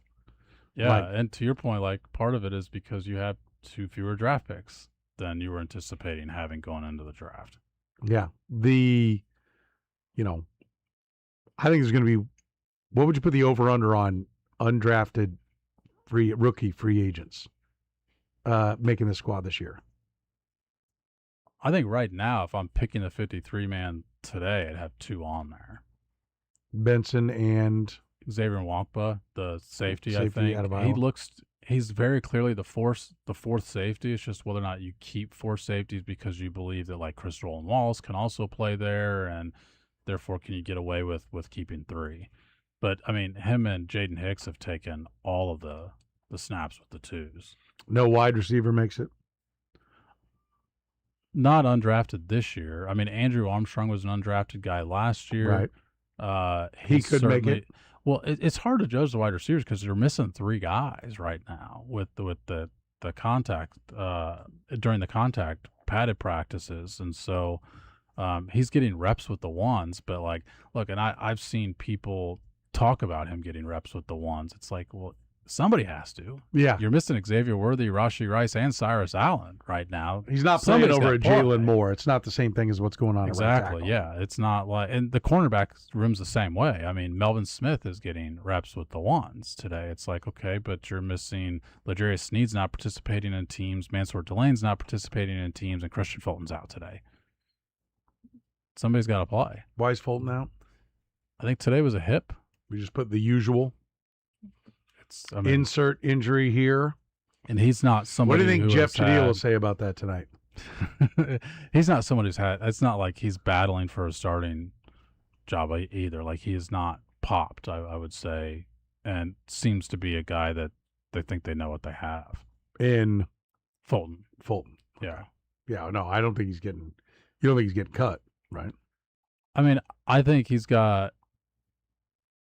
more on, like, a roster bubble than he is, like, fighting for a starting job. But no, I wouldn't project him as of now to get cut. Where are the corners right now in your mind? Hard to tell. Hard to evaluate. With the ones that are playing, Mansour Delane's not. So the ones that are playing, if they lined up today, what would they? I think they're much better at slot corner than they have been. And, I mean, Chris Rowland-Wallace looks pretty good to me. He got beat on a play today, but I think he's had a good camp. And he's played slot cornerback almost exclusively. And Shamari Connors played safety almost exclusively. And so your cornerbacks really have been, like, Noah Williams, who I think's been solid. I don't think he's been spectacular, but I think he's been solid. And Mansour Delane hasn't participated in the contact, and I think he needs time. So I'm eager to see how, because Andy Reid has said that, it's going to be sooner rather than later. It seems when he's back in the yellow or the white jersey as opposed to the yellow. Like he needs snaps to get ready for the season because I thought he looked behind. Yeah. But so you would have. I think if they if everybody was healthy, they'd line up tomorrow with 3 guys fighting for 2 outside spots with Snead, Delane, and Noel Williams. And Snead can play inside, but Criswell and Wallace has taken a lot of snaps inside. So I think that's your primary group. Kader Kohu's going to have a shot in the slot, and he's had some reps with the 1s, more with the 2s. And I think you're going to keep Kennedy because he was a 4th-round pick, and he's played mostly with the 2s and 3s. Okay. All right. We'll take a break. We'll talk about the injuries over the weekend of the wide receiver. Sam McDowell is with us here in the program.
Sam McDowell is with us here on the program. He's brought to you by our friends at All Weather Decks, Kansas City's best when it comes to building your outdoor living space. Even those really difficult jobs where you extend the roof line, want an all-season room, maybe plumbing, electrical with like an outdoor kitchen. They do it all. The biggest jobs in Kansas City. They carry an A+ rating with the Better Business Bureau. Find them online at allweatherdecks.net. And relax, Sam. The wide receiver scare of 26. The panic that went through this city for about an hour or two. Yeah. I had people, I was at an event, and did you see this? They lost 2 wide receivers today. I mean, I'll tell you what, I don't know how they didn't draft a wideout. I don't know what's going on. What were they thinking? They did draft a wideout. But they meant high, you know. And one of them they're complaining about, the one they drafted got hurt, the number 1 wide receiver, Cyrus Allen. The Hall of Famer. And how did you have the number 1 wide receiver running down covering kicks? Look, when it was it's a pooch punt drill. And so it's 2 guys looking upward because the returner's getting out of there because it's, potentially a touchback. So Elam and Cyrus Allen are both looking skyward for the ball and just didn't have the spatial awareness that somebody else was next to them and ran into each other. It really is a non-contact drill. And my first thought was that too, because this is I can't believe that's Cyrus Allen out there, because this is on the far field and I'm standing next to Pete Sweeney. And as soon as it happened, I said, that's Cyrus Allen. I just happened to be watching the play, and it's not because I'm paying more attention than anyone else, but I happened to be watching that specific part of the field. And I said, that's Cyrus Allen. And he's on the ground for a while because he was in some real pain. And not a lot of people recognize that it was Cyrus Allen because it wasn't the most exciting play that you should be watching. But the minute he got up and you could see the 13, the whole crowd reacted to it, which, one, I give the Chiefs fans credit for knowing that this guy's had a good camp. And I'm sure it's because they follow the coverage, they listen, they read, all of that. So I give them credit for being that in tune to know that's not a dude you want to lose, even though he's a 5th-round pick. You've never seen this guy play in an NFL game. But it also, I think the bigger story is it speaks to where they are with the rest of the wide receiver room, that you can't afford to lose a 5th-round pick. But that was also my first thought, is this is a dude you need. He's gone from a guy who's been intriguing to a guy you're going to need that guy, because Patrick Mahomes seems to be pushing the envelope with him just to see what he can get away with him. Because why not use training camp for something like that? And that now's the time to figure out exactly what you have. I'll tell you, it did not look good. And I'll tell you what made me think that it was actually even more serious is I saw him in the front seat of the cart coming up the hill, and he was literally shaking his head back and forth. And then he put the front of his jersey to cover his entire face. And that's not a guy who thinks he's out for a couple days. I don't know what information Cyrus Allen was given in the 10 minutes he was in the injury tent, but it wasn't, you're going to be okay. Because he hiding looked the like face is always he looked like a guy who thought, dang, this is bad. It was contact, so I didn't think it was an ACL, but you certainly wonder, a broken leg? What happened here? And so Andy Reid called it a bone bruise, which can be something that lingers on for a while, and then said, you just got to get the swelling out. Yeah, and I think I asked him yesterday, hey, you just really think it'll be just a couple days? And he said, yeah, and just got to get the swelling. Obviously, this is 2 days. Tomorrow's also a padded practice. I wouldn't be stunned if we see him, day after, once it becomes a little bit easier to cycle yourself back into it. Okay. He's been good. I kind of hate the way this takes on the sort of traction, because he's been good. That doesn't mean I think he's going to have 1,000 yards, but right. he's been good. I thought he was good in the summer. I think he's been good in training camp. Yes, I think he can contribute. I can say that without thinking he's going to be their number 1 wide receiver or a number 1 wide receiver. It's not 0 or 100 is what you're saying. Yes. Albert Wilson would be a nice acquisition. Yeah, if he gets 650, 700 yards, that's a great 5th-round pick. Yeah, I would agree. Sam, great stuff. We appreciate it. I'll talk to you tonight on our